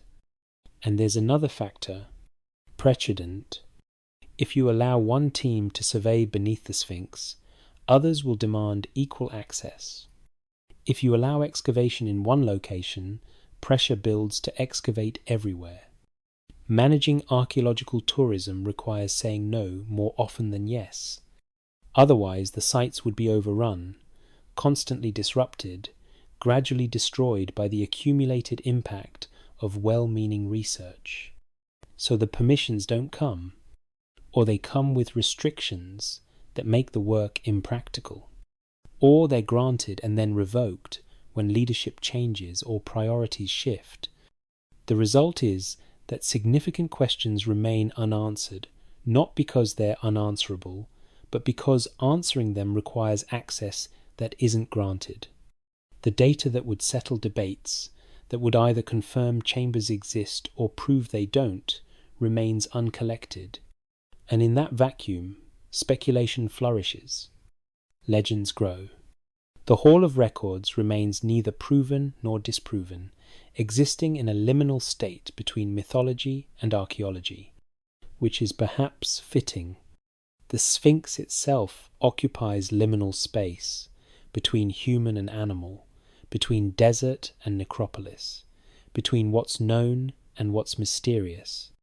Maybe its secrets belong in that same space, neither revealed nor buried, neither confirmed nor denied, waiting in the darkness beneath the guardian, beneath the bedrock, beneath the accumulated weight of 45 centuries, waiting for the moment when access is granted, when technology is adequate, when the political, academic, and practical barriers finally align, when someone finally is allowed to look. And that's where our imagination takes over, because we can't access the real chamber, not yet, maybe not ever. But we can imagine what that moment would be like, what the discovery would feel like, what might wait in the darkness. We can imagine the night when everything changes, when the sealed door opens, when the first light in millennia touches what was hidden. We can imagine the discovery. Chapter 8. The Discovery Night.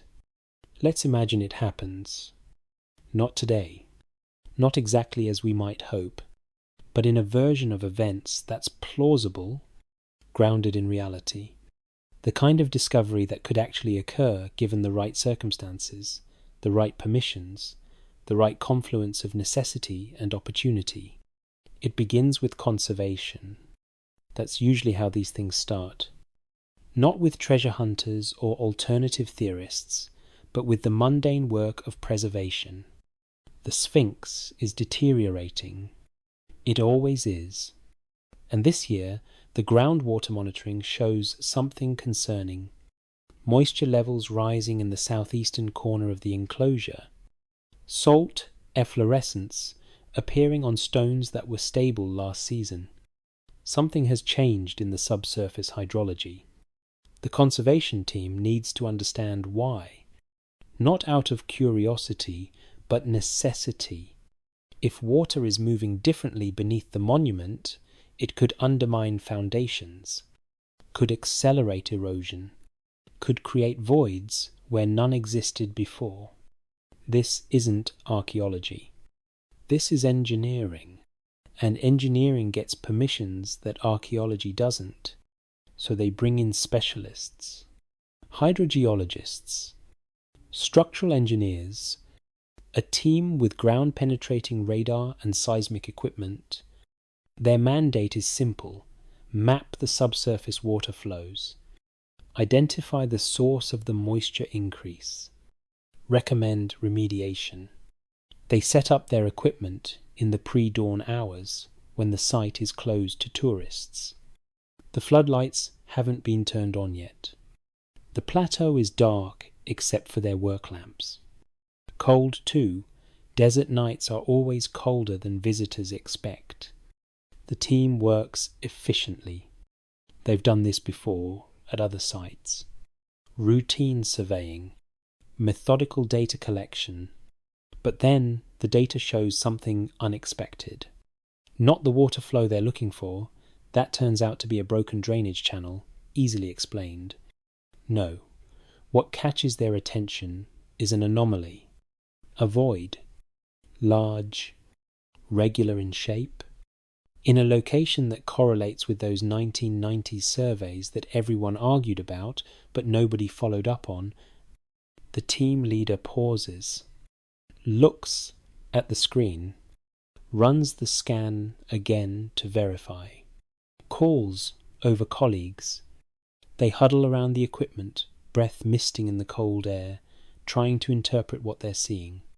It's there, definitely there. A chamber, approximately 9 meters by 12 meters. Depth about 8 meters below the current floor level of the enclosure. The roof appears intact. The void, and this is the interesting part, shows characteristics consistent with air, not rubble fill. Empty space, or mostly empty. And there's something else, a smaller anomaly, a passage, maybe. Connecting the chamber to, they adjust the equipment, trying to get a clearer reading, to a point near the surface. Near one of the known fissures in the enclosure wall, that's been documented for decades, but never fully explored because it appeared to be just a crack in the stone. What if it's not just a crack? What if it's an entrance, sealed or collapsed, but present in the data as a narrow void descending at an angle toward the larger chamber? The team leader makes a decision. They're here to assess conservation issues. This could be a conservation issue. A large void that close to the Sphinx's foundation is structurally relevant. It falls within their mandate to investigate further. He makes calls to the ministry, to the head of the Supreme Council, to the senior engineers in Cairo.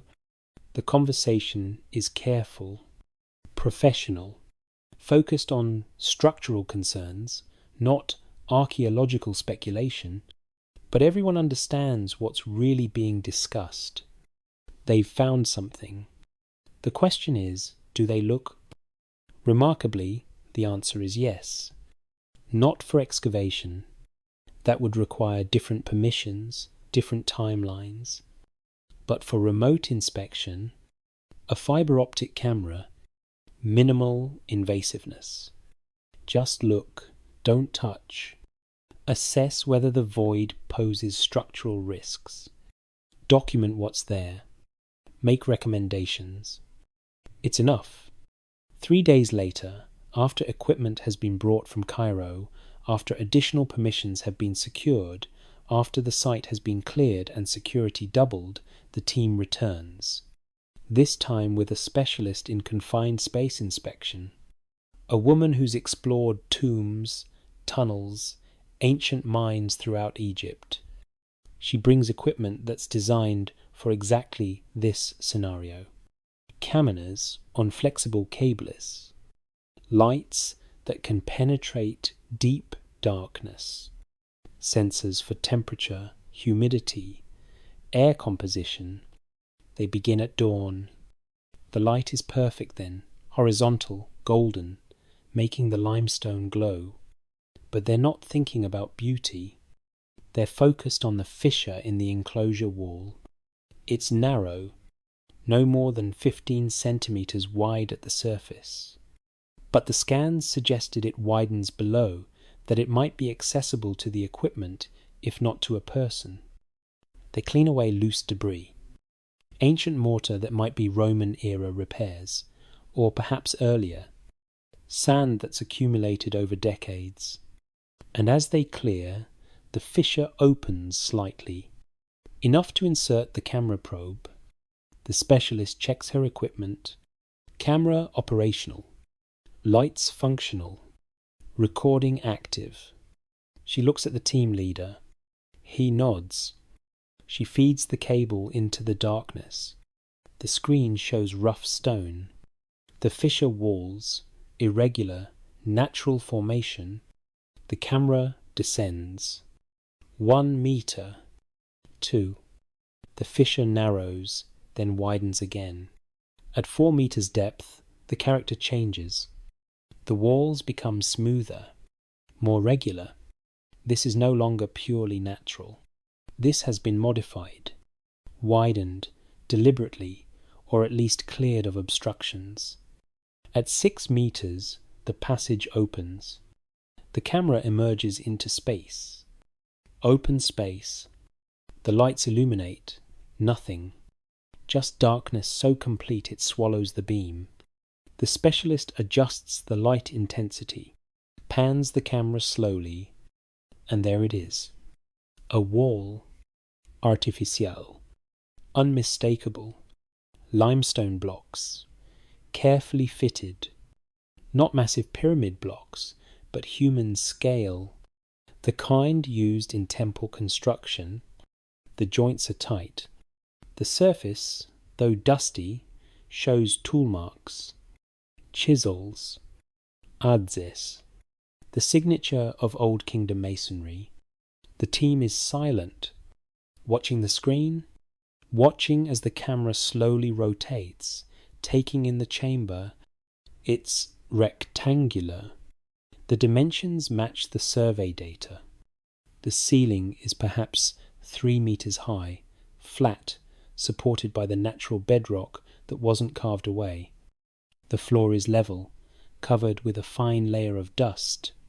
Undisturbed dust. The kind of surface that holds footprints for millennia because nothing has walked there to erase them.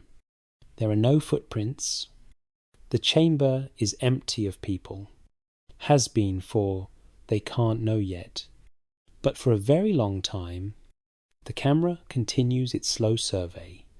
1 wall, then another. The 3rd wall shows something, a darker patch. As the camera focuses, it resolves into an opening, a niche, or perhaps the entrance to another passage. They make a note. They'll come back to that. The 4th wall. This is where it gets interesting. Against the 4th wall, barely visible under the dust, there are objects. The camera zooms, adjusts focus, and the screen shows wooden fragments, not intact furniture, but remnants. The climate here, underground, sealed, is more stable than the surface, but wood still decays. These pieces are dark, brittle looking, but present, shaped, worked, and beside them ceramic, pottery, several vessels, some intact, some broken. The style, even through the camera's lens, even covered in dust, looks Old Kingdom.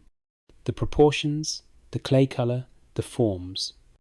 There's a type of jar, wide-bodied with a narrow neck, that's characteristic of 4th dynasty ritual ceramics. The specialist moves the camera carefully. There. Something else. Small objects scattered near the pottery. She increases magnification. They're beads. Faience beads. Blue-green, glazed, the colour still visible under the dust. They're scattered as if they spilled from a container that's long since decayed. A necklace, maybe, or a ritual bead net that once covered something. And there, a larger object, rectangular, stone. The camera approaches. It's a small stela. A limestone slab, roughly 1/2 metre tall, set upright against the wall. The face of the stela shows carving. Hieroglyphs. Definitely hieroglyphs. The resolution isn't perfect, but the distinctive symbols are unmistakable. Columns of text. And above the text, a lunette, a rounded top area with carved images. Figures. Human figures. Making offerings. Performing rituals. The details are hard to make out through the dust and the camera's limitations. But it's there. Writing. Ancient writing. In a sealed chamber beneath the Sphinx. Untouched. Waiting. One of the engineers breathes, "My God." The phrase hangs in the cold morning air. Nobody responds. They're all staring at the screen, at the proof, at the impossible made real. The chamber exists. It's artificial. It contains cultural material. And somewhere in that text, on that stela, there might be answers. Who sealed this chamber? When? Why? What is this place? The specialist continues the survey. She has a protocol. Document everything visible before making any assessments. The camera pans back to the niche in the third wall. She guides the probe closer. The opening is small, perhaps 60 centimeters square.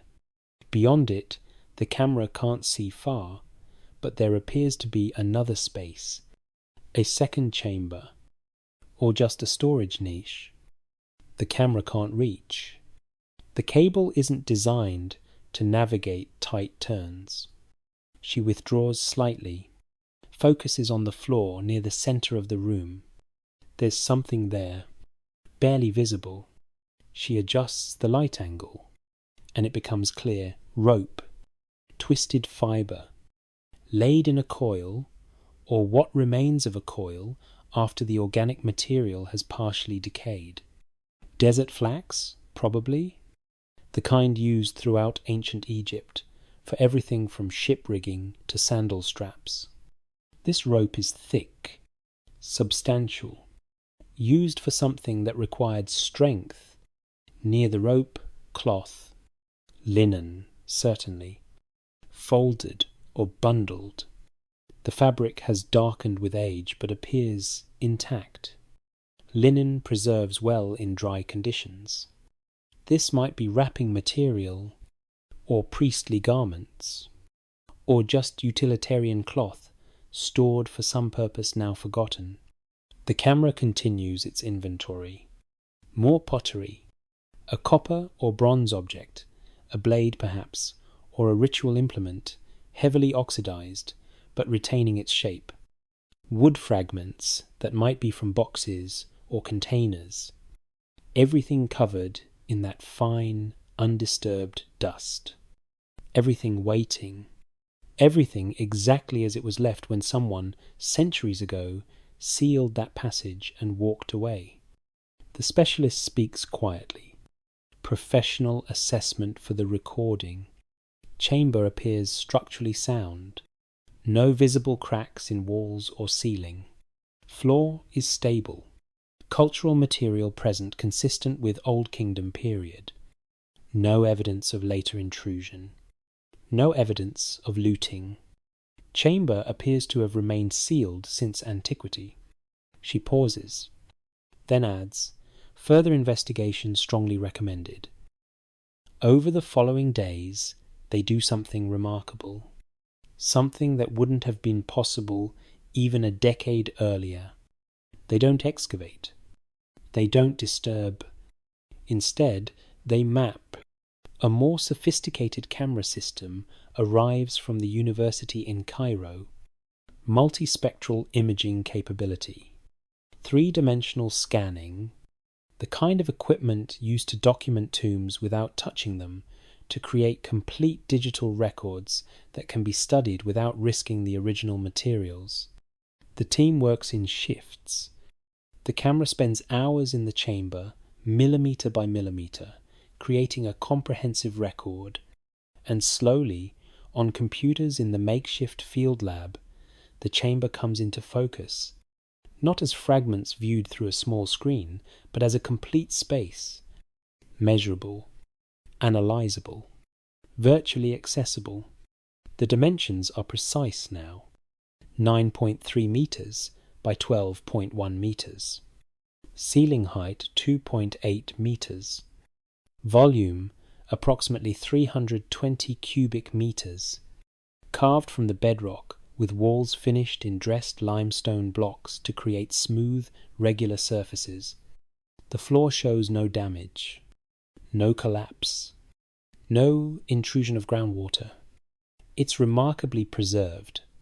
The dust layer averages 4 millimeters thick, centuries of particles settling from air that seeps through microscopic pores in the stone.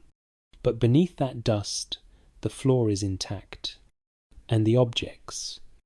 The three-dimensional scans reveal details the initial survey missed. The wooden fragments aren't random debris. They're the remains of chests. At least 3 separate containers, reduced by time to their basic structural elements. The wood is sycamore fig, identified by its grain pattern. Each chest appears to have been approximately 1 meter long, half a meter wide. Enough to hold substantial contents. What those contents were, that's harder to determine without direct access. But the shape suggests scrolls, papyrus rolls.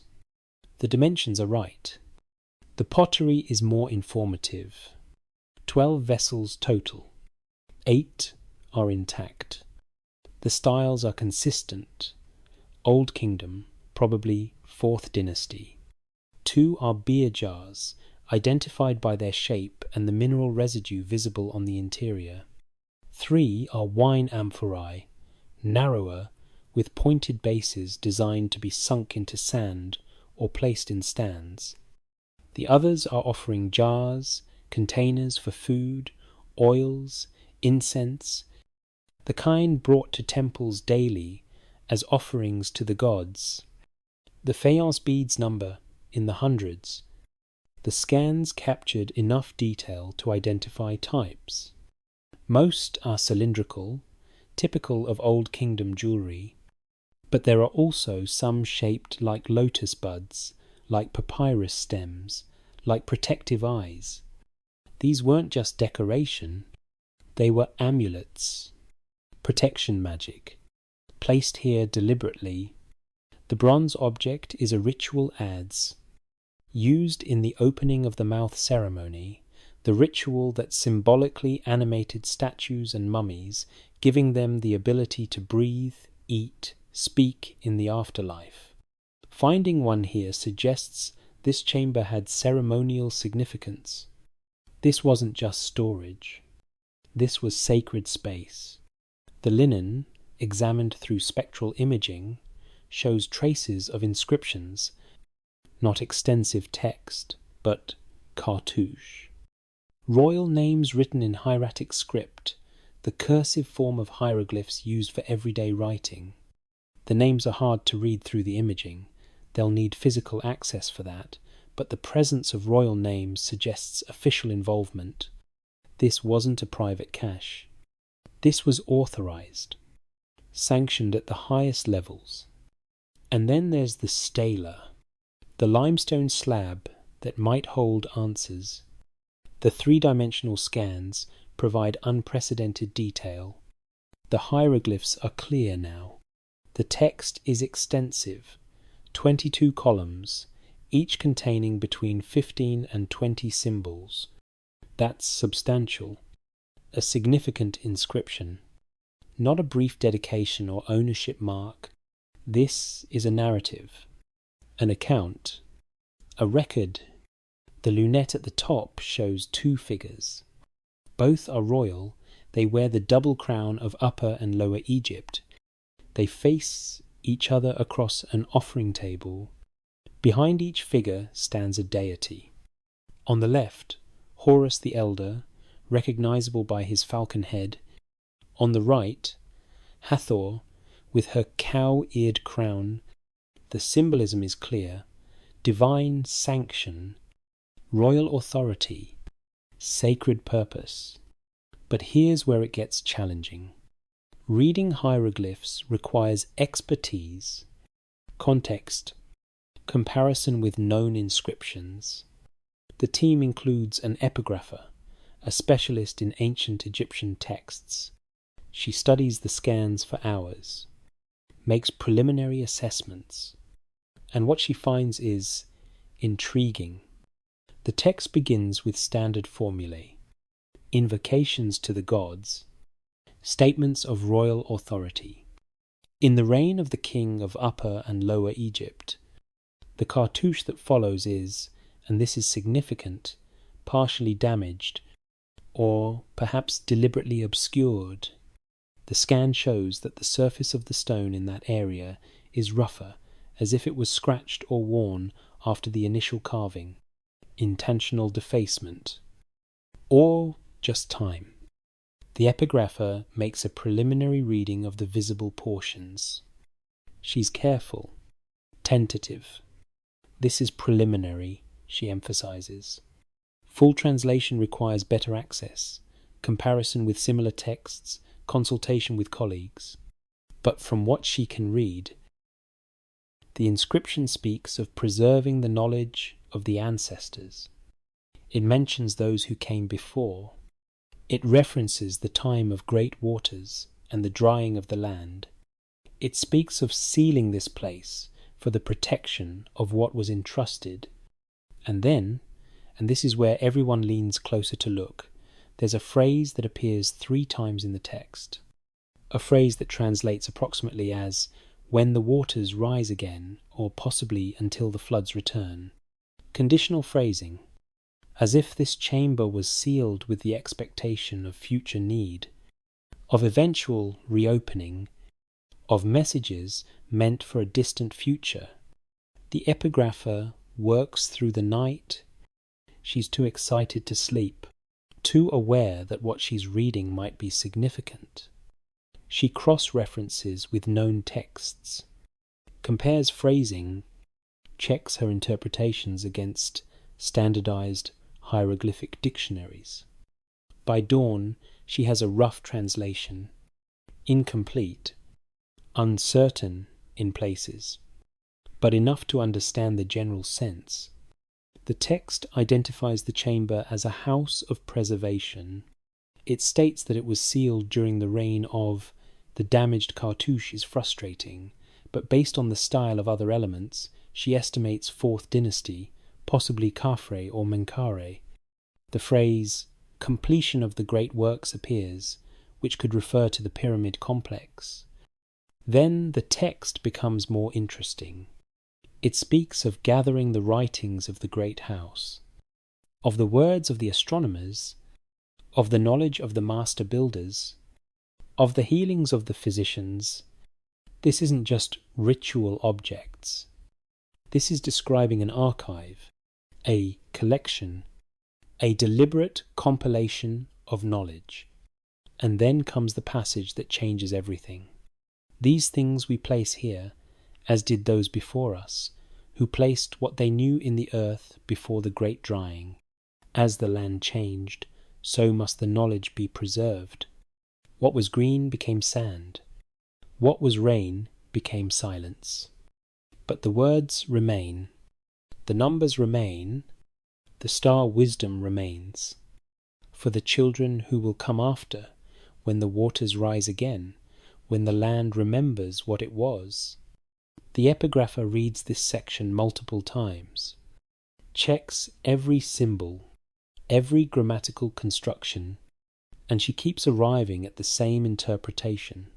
This inscription claims that the chamber contains not just 4th dynasty materials, but references to earlier preservation, to knowledge from before the Great Drying, before the Green Sahara became desert, which would mean, potentially, materials dating to the 5th or 6th millennium BC, to pre-dynastic times, to a period when this region was fundamentally different. Is this literal? Is it metaphorical? Is it historical memory passed down through generations? Is it mythological framing to give the chamber sacred authority? The epigrapher doesn't know, can't know without more context. But the implications are staggering. Because if it's even partially historical, if there's any kernel of truth to the claim that this chamber contains materials preserved across multiple episodes of cultural preservation, then what's in those decayed wooden chests might not be routine temple records. It might be something much older, much rarer. Knowledge from Egypt that barely appears in the archaeological record. The Egypt of the African humid period. The Egypt before cities, before writing as we know it, before the dynastic system crystallized. That Egypt left traces. Stone tools, rock art, early agricultural sites, but virtually no texts, because writing hadn't been invented yet, or so we thought. But what if they had other ways of recording? Symbols, notations, systems we wouldn't recognize as writing, but which preserved meaning nonetheless. The epigrapher presents her preliminary findings to the team.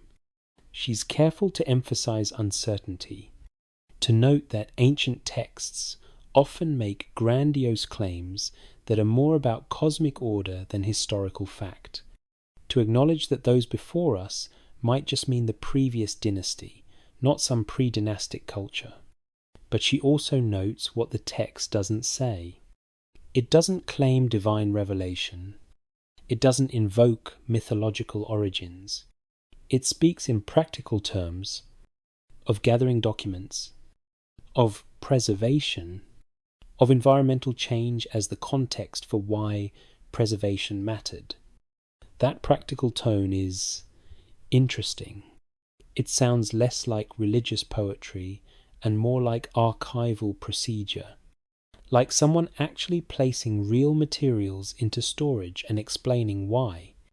If she's right, if this inscription is describing what it seems to describe, then the contents of this chamber could reframe our understanding of Egyptian intellectual history, could push back the timeline of knowledge preservation, could provide physical evidence for cultural continuity across the climatic transformation of North Africa.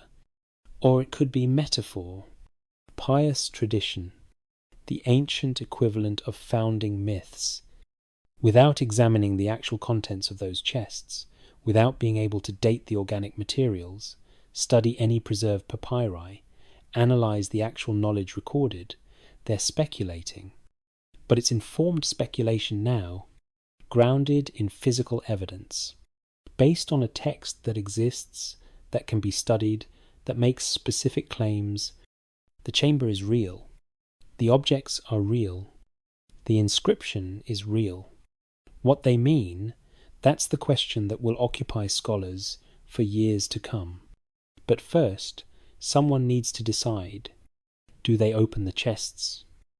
Do they remove artifacts for study? Do they attempt to preserve papyri that have survived 45 centuries in sealed darkness but might crumble when exposed to modern air? Those decisions will take time, require consultation, depend on technology that might not exist yet for preserving such delicate materials. For now, the chamber remains sealed, documented digitally, analyzed remotely, but physically untouched. still holding its secrets, still waiting, as it has waited for millennia, for the right moment, the right hands, the right understanding. The discovery has been made. The first chapter has been written, but the story, the full story of what lies beneath the Sphinx, that story is just beginning. Chapter 9. What it could mean. Discovery is just the beginning. The real work, the work that matters for understanding, comes in the interpretation, in asking what it means, not just what was found, but what it tells us about the past, about the people who lived then, about ourselves. Let's explore this methodically. Let's consider 3 scenarios, each building on the last, each more significant in its implications, because how we interpret the chamber depends entirely on what those wooden chests contain, on whether the papyri inside can be recovered and read, on whether the inscription's claims can be verified. In the first scenario, the chamber contains exactly what Old Kingdom ritual storage would suggest: temple records, administrative documents, religious texts that were known but whose copies are rare or fragmentary. Imagine the chests yield papyri describing daily temple operations, rosters of priests, inventories of offerings, schedules for festivals and ceremonies, the bureaucratic backbone of religious life at Giza during the 4th dynasty. This would be valuable, genuinely valuable. It would fill gaps in our understanding of how the Sphinx complex functioned, how many people worked there, what resources were dedicated to its maintenance, what rituals were performed. We'd learn details about construction, perhaps technical specifications for the Sphinx itself, dimensions, quarrying methods, the names of engineers and overseers, the dates when certain phases of work were completed. This kind of information transforms our understanding from general knowledge to specific detail. It's the difference between knowing pyramids were built and knowing exactly how this specific crew solved this particular engineering problem. Religious texts would be significant too. 4th dynasty religious thought is known primarily through pyramid texts from later dynasties. If the chamber contains earlier versions, we'd see how the theology evolved, what changed and what remained constant. The origins of beliefs that would persist for 3,000 years. Medical papyri would be extraordinary. The Edwin Smith Papyrus and the Ebers Papyrus are our main sources for ancient Egyptian medicine. Both date to later periods, but contain knowledge that's clearly much older. If the chamber contains 4th dynasty medical texts, we'd see that knowledge in its earlier form. We'd understand how sophisticated Old Kingdom physicians were, what treatments they used, what surgical procedures they performed. Mathematical documents would be equally important. The Rhind mathematical papyrus shows that Egyptians used sophisticated geometry and arithmetic, but it dates to the 2nd intermediate period, copying from Middle Kingdom sources. 4th dynasty mathematical texts would push that knowledge back 800 years, would demonstrate that the people who designed the pyramids had the mathematical foundation their architecture implies. Astronomical records might be the most valuable of all. The Egyptians were keen observers of the sky.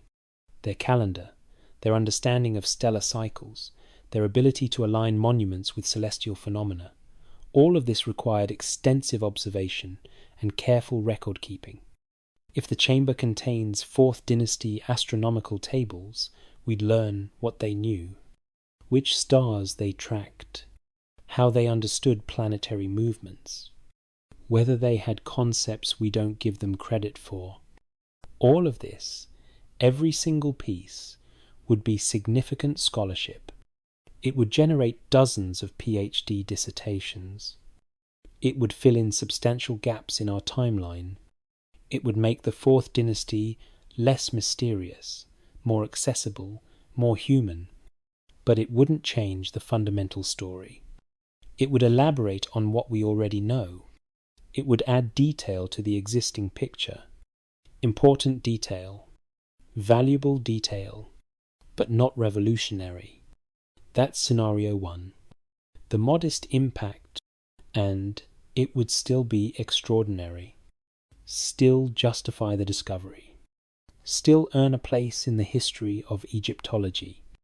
But what if there's more? In the second scenario, the chamber contains evidence of something unexpected. Not fantasy, not ancient aliens, but historical reality that challenges our timeline.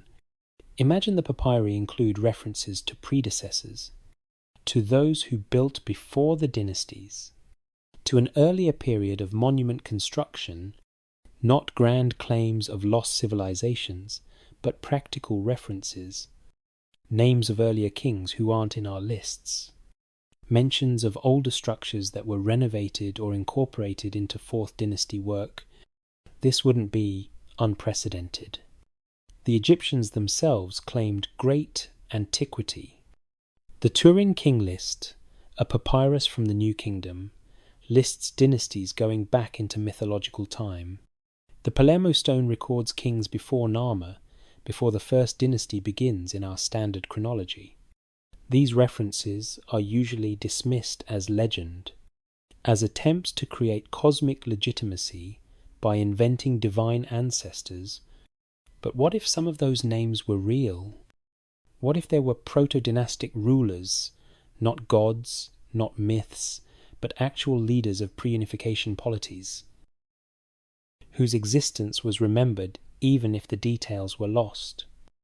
Evidence of this would shift our understanding significantly. It would mean that Egyptian civilization didn't emerge fully formed with the first dynasty. It would confirm what many archaeologists already suspect, that there was a longer developmental period, more complex than the evidence currently shows, during which social hierarchies formed, religious systems developed, and the foundations of pharaonic culture were laid. Maps would be particularly significant.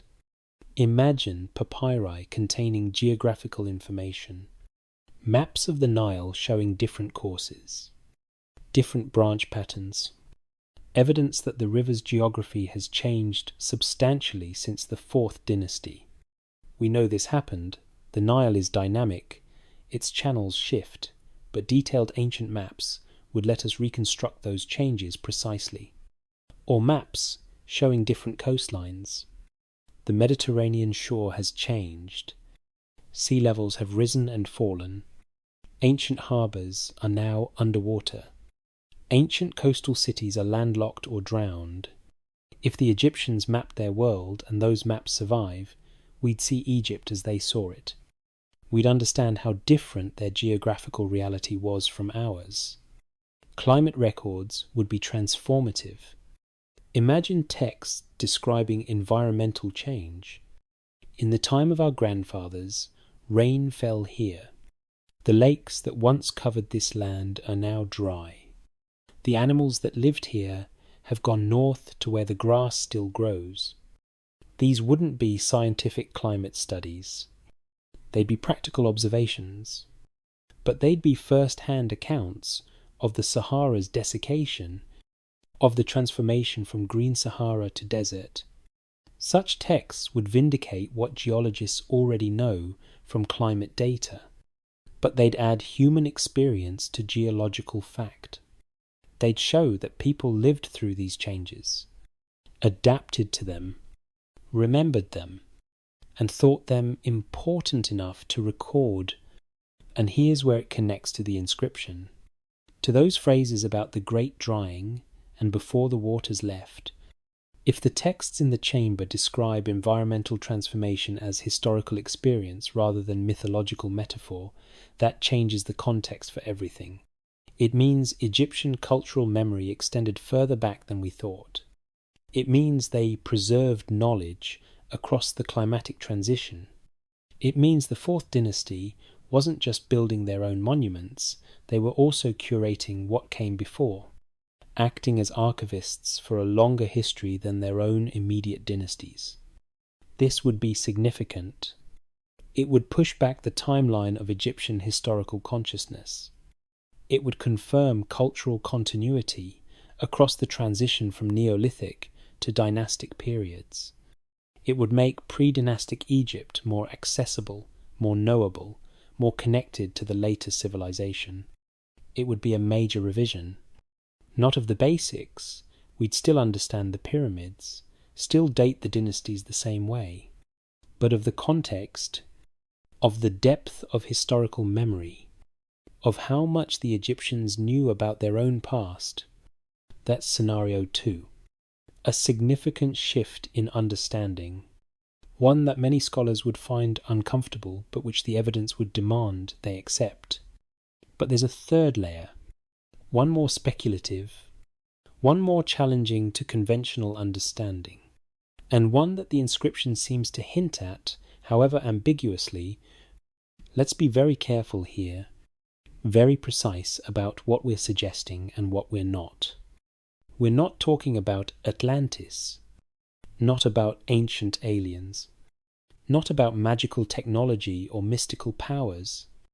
Those are fantasies, entertaining perhaps, but unconnected to actual archaeology, actual evidence, actual human history.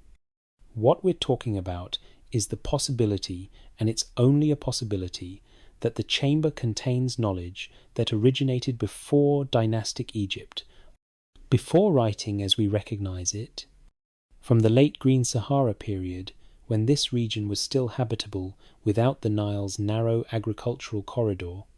Archaeological evidence shows that sophisticated cultures existed in North Africa during the African humid period. Cattle herders, early agriculturalists, people who built stone structures, created rock art, developed complex societies. We know they were there. We have their tools, their settlements, their burial sites. What we don't have is their intellectual legacy. We don't know what they knew about astronomy, mathematics, engineering. We assume it was limited because they left no pyramids, no temples, no obvious monuments. But absence of evidence isn't evidence of absence. Hunter-gatherer societies often possess extensive knowledge. Australian Aboriginal cultures preserved astronomical knowledge for tens of thousands of years through oral tradition. Pacific Islander navigators crossed vast oceans using sophisticated understanding of stars, currents, and natural patterns, all without writing it down. Knowledge doesn't require pyramids. It requires people who pay attention and cultures that value transmission. So imagine this. Imagine that the people of the Green Sahara, the cattle people, the early farmers, developed substantial knowledge about their environment, about climate patterns, seasonal indicators, astronomical cycles. Practical knowledge necessary for survival in a changing world. As the climate shifted, as the region dried, as the population concentrated into the Nile Valley, that knowledge came with them. Oral traditions, symbolic systems, methods of recording that we wouldn't recognize as writing, but which preserved meaning across generations. And when writing was finally invented, when hieroglyphs developed during the late pre-dynastic and early dynastic periods, one of the first tasks might have been to write down what had previously been oral, to translate ancient knowledge into a new medium, to preserve in text what had been preserved in memory. If that happened, if some portion of what's written on 4th Dynasty papyri originated as much older knowledge, then those texts aren't just 4th Dynasty documents. They're copies of copies, transcriptions of earlier material, archives preserving information from a different age. The inscription hints at this, as did those before us, who placed what they knew in the earth before the great drying. That phrase suggests multiple episodes of preservation. Earlier caching. Earlier attempts to secure knowledge against disaster. Could there have been pre-dynastic repositories? Sacred caves, where shamans or early priests stored symbolic objects, proto-writing, records of important events.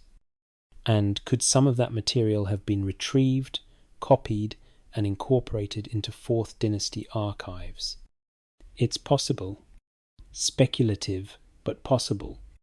And if the papyri show evidence of this, if there are texts that describe astronomical phenomena in ways that require long-term observation, if there are mathematical concepts that seem too sophisticated for their supposed date, if there are geographical references to landscapes that existed only during the Green Sahara, then we'd have to seriously consider the possibility that Egyptian knowledge had deeper roots, that the civilization we see flourishing in the 4th Dynasty was built on foundations that went back further than we currently acknowledge. Not super-civilizations, not Atlantean technology, just human knowledge, carefully preserved, passed down, translated from one system of understanding to another. And here's the critical point. Even if this is true, even if the chamber contains evidence of such transmission, it doesn't mean the earlier culture was more advanced than the 4th Dynasty. It might have been less advanced in many ways. No monumental architecture, no state organization, no writing system of their own, but they might have known things, specific things, about stars, about climate, about their world, and they might have considered that knowledge valuable enough to preserve through oral tradition, through symbols, through whatever means they had. And when circumstances allowed, when writing developed, when stable institutions formed, when there was leisure and resources to think about more than immediate survival, that knowledge might have been formalized, written down, preserved in ways that could survive longer than human memory. That's the earlier civilization question. Not whether they built the Sphinx, mainstream dating is solid on that, but whether the knowledge preserved at Giza includes materials that originated earlier, whether Egyptian intellectual history has a hidden chapter, whether the 4th Dynasty priests were not just creating their own archive, but preserving their ancestors' knowledge too. If any of this is true, if the chamber's contents support even the moderate versions of these scenarios, then the academic debates will be fierce, intense, and utterly fascinating, because different researchers will interpret the same evidence differently. That's how scholarship works. That's how it should work. Evidence doesn't speak for itself. It requires interpretation, and interpretation depends on frameworks, assumptions, prior commitments. Conservative scholars, and by conservative we mean methodologically cautious, which is a virtue in archaeology, will argue for minimal revision. Yes, the chamber is significant. Yes, it contains valuable materials, but nothing that requires us to fundamentally rethink the timeline. The references to those before are dynasty founders. The climate mentions are general knowledge about the past, not specific memory. The astronomical knowledge, while sophisticated, is consistent with what we'd expect from 4th Dynasty priests. They'll be right to be cautious. Extraordinary claims require extraordinary evidence, and the burden of proof lies with those proposing major revisions. That's appropriate. That's how we protect against misinterpretation, against seeing what we want to see rather than what's actually there. Alternative scholars will argue for maximal interpretation. The evidence, they'll say, points clearly to older knowledge. The inscriptions' language is specific, not metaphorical. The climate references are too detailed to be general tradition. The astronomical data, when analysed, shows observations that require centuries of accumulated records. The chamber proves that Egyptian civilization has deeper roots than orthodox chronology admits. There'll be right to push. Consensus can become ossified. Establishment views can resist evidence that challenges them. Alternative interpretations, even when wrong, can highlight what the mainstream overlooks, can ask questions that need asking, can force a more thorough examination of assumptions. The truth, almost certainly, will be somewhere between. Some elements of the archive will prove to be older knowledge, carefully preserved. Others will be conventional Fourth Dynasty material. The chamber will turn out to be both ordinary and extraordinary. Conventional in its basic nature as a temple archive. Extraordinary in containing materials that push back certain timelines while confirming others. And that's fine. That's how discovery works. The excitement isn't in proving one side right and the other wrong. It's in the process, in the careful analysis, in the debates that force everyone to think more precisely, argue more carefully, examine evidence more thoroughly. Those debates will take years, decades. Probably, papers will be published. Conferences will feature heated arguments. Graduate students will build careers analyzing specific texts, specific objects, specific claims made in the inscription. The chamber will generate scholarship for generations. And gradually, a new consensus will form, one that incorporates what can be verified, one that remains agnostic about what can't be proven, one that acknowledges both the significance of the discovery and the limits of what we can know from it. That's the scholarly process. Messy, argumentative, but ultimately self-correcting. Given enough time, given good faith engagement with evidence, given a commitment to following the data rather than defending positions, the truth emerges. Not perfect truth, not complete truth, but better approximations, more nuanced understanding, a picture that's less certain in some ways, more complex in others, but closer to what actually happened. But beyond the academic debates, beyond the scholarly papers and conference presentations, there's a broader question. What does this discovery mean for how we understand human history? For how we think about knowledge, preservation, and cultural memory? First, it would demonstrate once again that ancient people were sophisticated, not primitive, not limited by lack of modern technology, but observant, intelligent, capable of complex thought and careful planning.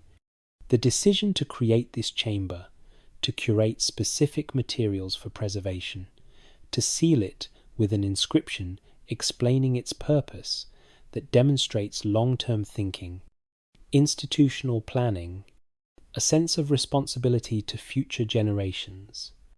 We sometimes assume that concern for the future is a modern luxury, that ancient people were too focused on survival to think centuries ahead. But the evidence says otherwise. The pyramids themselves are evidence. You don't build something designed to last forever if you're not thinking about forever. You don't create elaborate burial practices if you're not concerned with what comes after. You don't preserve knowledge if you don't believe it will matter to people not yet born. The chamber, if it contains what the inscription suggests, is another data point in that pattern. It shows that preservation was valued, that knowledge was considered worth protecting, that there was awareness of how easily things can be lost if no one takes responsibility for keeping them safe. Second, it would change how we think about cultural continuity. History isn't just a series of civilizations rising and falling in isolation. It's a continuous stream where each culture inherits from, builds on, and preserves what came before. Sometimes, consciously, sometimes accidentally, but always connected. If the Fourth Dynasty was preserving knowledge from earlier periods, they weren't just looking forward. They were looking backward, honouring predecessors, maintaining connections, acting as custodians of a longer story than their own immediate era. That's a different picture than the usual narrative of civilizations starting from scratch. It suggests that human intellectual development is more cumulative than we often acknowledge. That knowledge doesn't vanish when civilizations collapse, that it gets preserved in pockets, transmitted through narrow channels, recovered and incorporated by successor cultures. We see this pattern elsewhere. Medieval European monks preserving Greek and Roman texts, Islamic scholars maintaining scientific knowledge through the Middle Ages, Chinese bureaucrats copying ancient classics. Preservation is a constant theme in human history, and recognition that what we know took generations to learn and must be protected against the entropy that erodes everything. Third, and perhaps most important, it would remind us of how much we still don't know. The archaeology of pre-dynastic Egypt is thin, not because nothing happened, but because the evidence is scarce. People lived, cultures developed, knowledge accumulated, but organic materials decay. Settlements get buried. Writing didn't exist to leave permanent records. What survives is fragments, hints, tantalizing suggestions that there was more happening than the evidence shows. And sometimes, occasionally, we get lucky. We find a sealed chamber, an undisturbed tomb, a cache that escaped looting. And suddenly we glimpse what was there all along, but hidden from view. This chamber, if it proves to contain earlier knowledge, doesn't mean we were wrong before. It means we were incomplete. There's a difference. Wrong means the framework was invalid. Incomplete means there are gaps still to fill. And there will always be gaps. That's the nature of studying the deep past. The evidence is partial. The picture is fragmentary. We do our best with what we have, knowing that the next discovery might require us to adjust, expand, or reconsider. That's not weakness. That's intellectual honesty. That's the appropriate humility before the vast complexity of human history. And maybe, just maybe, that's part of what the ancient priests who sealed this chamber understood. They weren't claiming to have all knowledge. They were preserving what they had, offering it to whoever came next, trusting that future generations would be wise enough to use it, humble enough to learn from it, and careful enough to preserve it further. In that sense, if we open the chamber, if we study its contents, if we add what it teaches to our own accumulated knowledge, we're not just discovering the past, we're participating in the very process of preservation that the chamber represents. We're the future they were thinking about. The children who will come after, as the inscription says, the ones who find what was hidden, who read what was written, who continue the work of remembering.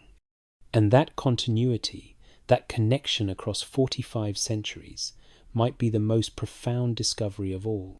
Not what the chamber contains, but what it represents. The human need to preserve, to connect, to pass something forward, to matter beyond the span of a single life. That need is universal, timeless. And the chamber, whether it contains technical records or climate memories or echoes of even older knowledge, is one more expression of it. One more message from the past saying, we were here. We learned things. We thought they mattered. We hoped someone would remember. And now, finally, someone does. Chapter 10. After the discovery. News travels fast in the digital age. Faster than ancient caravans carrying tales along trade routes. faster than medieval manuscripts copied by hand, faster even than the telegraph or the printing press. Within hours of the official announcement, the discovery beneath the Sphinx is everywhere. Headlines compete for attention. Some are responsible: sealed chamber, discovered at Giza, or ancient archive found beneath Sphinx. Others are sensational: lost hall of records, revealed, or Egypt's greatest secret exposed. The truth, as always, is more nuanced than any headline can capture. But nuance doesn't drive clicks. Mystery does. Wonder does. The suggestion that history is being rewritten in real time, social media explodes with speculation. Amateur historians share theories. Conspiracy theorists claim vindication. Skeptics demand proof. Everyone has an opinion about what the chamber means, what it contains, what it should be called. The phrase Hall of Records trends globally, even though the official announcements carefully avoid that loaded term. Documentary producers contact the Egyptian ministry within days. Streaming services compete for exclusive access. Publishers want books. Universities want speaking engagements from the team members. The commercial machinery of modern archaeology spins up immediately, because discoveries of this magnitude are rare and the public appetite is enormous. But behind the noise, the serious work continues. Conservation specialists arrive from around the world. The papyri, if they exist in readable condition, will be extraordinarily fragile.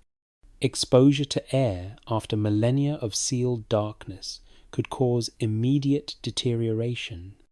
Modern humidity, temperature fluctuations, even the carbon dioxide from human breath could be damaging. Everything must be controlled, measured, carefully managed. A protocol is established. The chamber won't be opened to physical access for at least 6 months, maybe longer. First, the air inside must be sampled and analyzed. The humidity and temperature must be monitored. The structure must be assessed for stability. Then, when conditions are optimal, when the proper equipment is in place, when conservators are ready, only then will they consider removing objects. And even then, it will be methodical, surgical, one object at a time, documented from every angle, sealed immediately in controlled atmosphere containers, transported to climate-controlled facilities where they can be studied without risk of loss. This isn't the archaeology of the 1920s, when Howard Carter opened Tutankhamun's tomb and handled artifacts with bare hands. Modern standards are stricter, more careful, sometimes frustratingly slow, but the preservation rate is higher. The information recovered is more complete. Patience pays dividends. The public wants immediate revelation. They want photographs of intact papyri, translations of complete texts, confirmation of what the chamber proves. But archaeology doesn't work that way. Can't work that way. The timeline is years, not weeks. The process is incremental, not dramatic. And so, after the initial excitement, attention begins to fade. Other news cycles take over. Other discoveries, other crises, other stories claim headlines. The chamber remains, but the world moves on, as it always does, as it must. Only specialists continue to follow the slow progress. The careful documentation, the preliminary reports in academic journals, the conferences where team members present findings, answer questions, defend interpretations. The detailed, meticulous work that transforms discovery into understanding. This is the reality of major archaeological finds. A moment of global attention. then years of patient labour largely invisible to anyone outside the field. It's not cinematic, it's not dramatic, but it's necessary. It's how we honour the past, by treating it with the care and respect it deserves. Imagine it's 2 years after the initial discovery. The chamber has been physically accessed. Objects have been removed, catalogued, studied. The preliminary reports are giving way to detailed analyses, and the picture is coming into focus. The wooden chests did contain papyri. Not all survived. Some had deteriorated beyond recovery, but several rolls remained intact enough to unroll, photograph, and translate. The process took months. Each roll had to be humidified carefully to make the papyrus flexible enough to open without shattering, then photographed under multiple wavelengths of light to make faded ink visible, then translated by teams of epigraphers working collaboratively. The contents are exactly as complex as the debate predicted. Some texts are routine, temple inventories, offering lists, ritual procedures, the kind of material found in other Egyptian archives, valuable for filling gaps but not revolutionary. Other texts are more interesting. Astronomical observations spanning several generations. Medical procedures including surgical techniques not documented elsewhere. Engineering specifications that clarify how certain construction problems were solved. And then there are a few texts that don't fit neatly into categories. Fragmentary documents that seem to be copies of older originals. The language is archaic, the phrasing unusual, the content referencing places and practices that don't match 4th dynasty norms. These are the texts generating the most debate. Are they genuinely old? Are they literary compositions meant to sound ancient? Are they preserving real traditions, or inventing prestigious ancestors? The arguments are technical. They involve grammar, vocabulary, historical context, cross-referencing with other sources. The kind of work that requires expertise and patience. The kind that doesn't produce definitive answers quickly. Carbon dating helps with some questions. The papyrus itself can be dated. The results confirm 4th dynasty origin for most materials, placing them between 2600 and 2500 BC. But carbon dating tells you when the plant died, when the papyrus was made. It doesn't tell you when the text was composed. A 4th dynasty scribe could have been copying a much older composition onto fresh papyrus. So, the debates continue. Papers are published arguing different positions. Some researchers find evidence of pre-dynastic knowledge embedded in the texts. Others see only conventional 4th dynasty material with archaic styling for effect. Both sides make reasonable arguments. Both sides cite evidence. Neither can definitively prove their interpretation to everyone's satisfaction. And that's fine. That's how scholarship advances. Not through sudden revelations that settle everything, but through accumulated analysis that gradually builds consensus around what can be reliably concluded and leaves open what remains uncertain. The Steler's inscription is published in full. Multiple translations are offered. The phrase about those who came before and the great drying becomes a focal point for debate. Some interpret it as historical memory of the Green Sahara's end. Others see it as mythological language about primordial times. The evidence could support either reading. The grammar is ambiguous.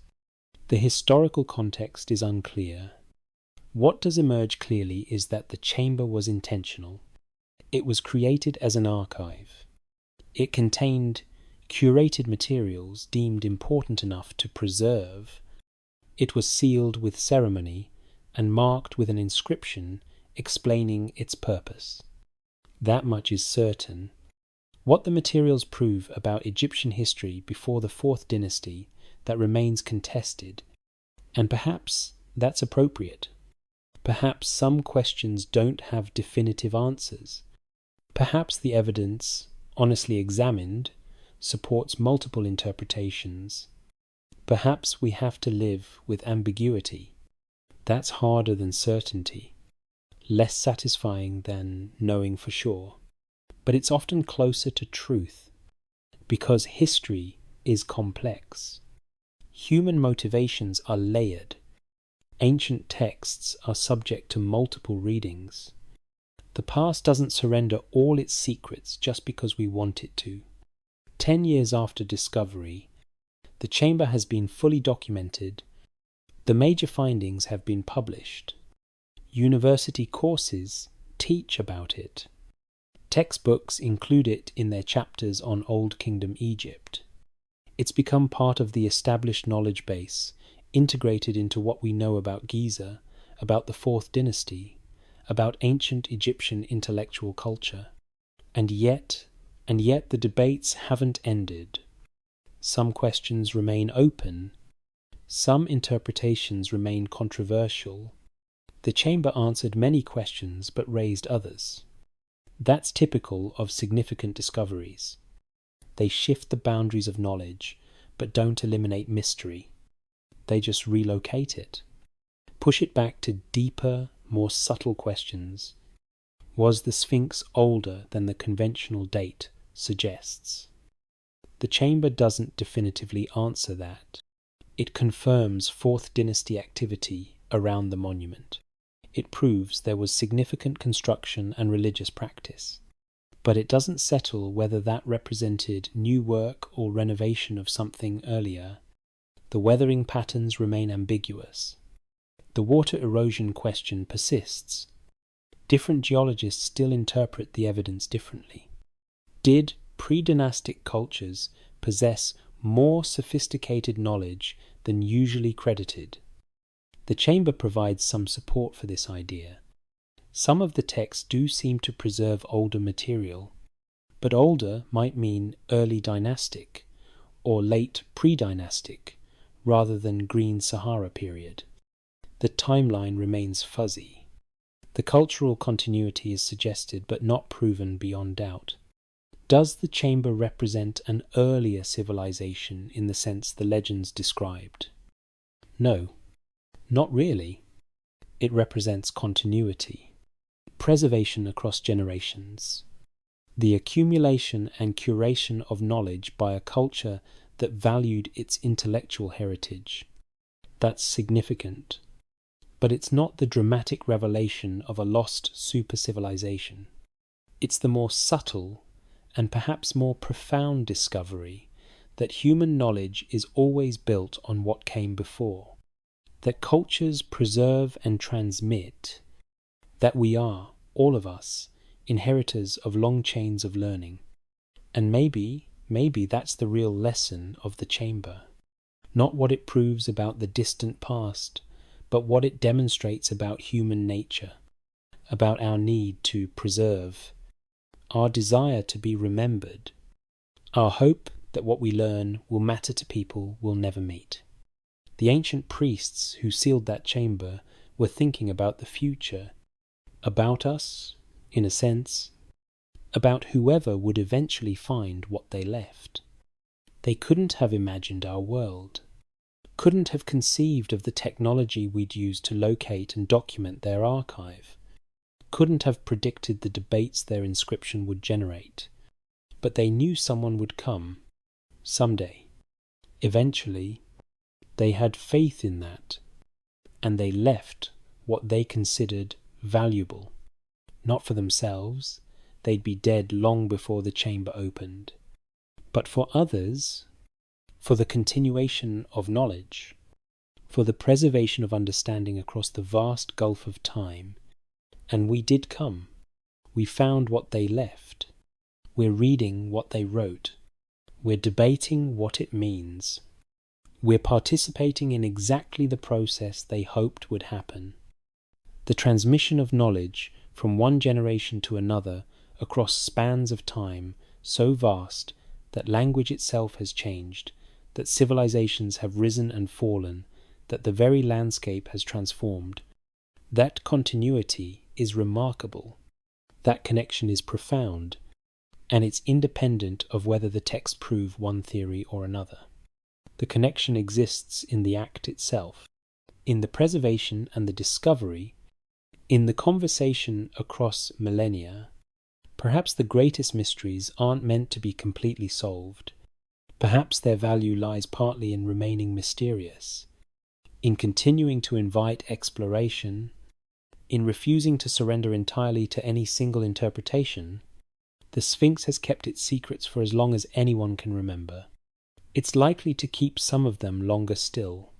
The chamber revealed much, but the Guardian itself remains enigmatic, weathered, ancient, still gazing east toward the place where the sun rises each morning, where light returns after darkness, where the day begins again. Still waiting, still watching, still holding whatever other secrets might lie beneath the sand, beneath the stone, beneath the layers of time that accumulate slowly, patiently, inexorably. And that's all right. We don't need to know everything. We need to remain curious, to keep asking questions, to respect both what we've learned and what we haven't, to hold knowledge humbly, knowing it's always incomplete, always subject to revision, always open to the possibility that the next discovery might change our understanding again. That humility, that openness, that willingness to live with mystery, those might be the most important legacies of the chamber beneath the Sphinx. Not certainty, but curiosity, not answers, but better questions. Not the end of the story, but the continuation of it, the story that began when someone, long ago, decided that knowledge mattered enough to preserve, that the future was worth preparing for, that there would be others who would want to know.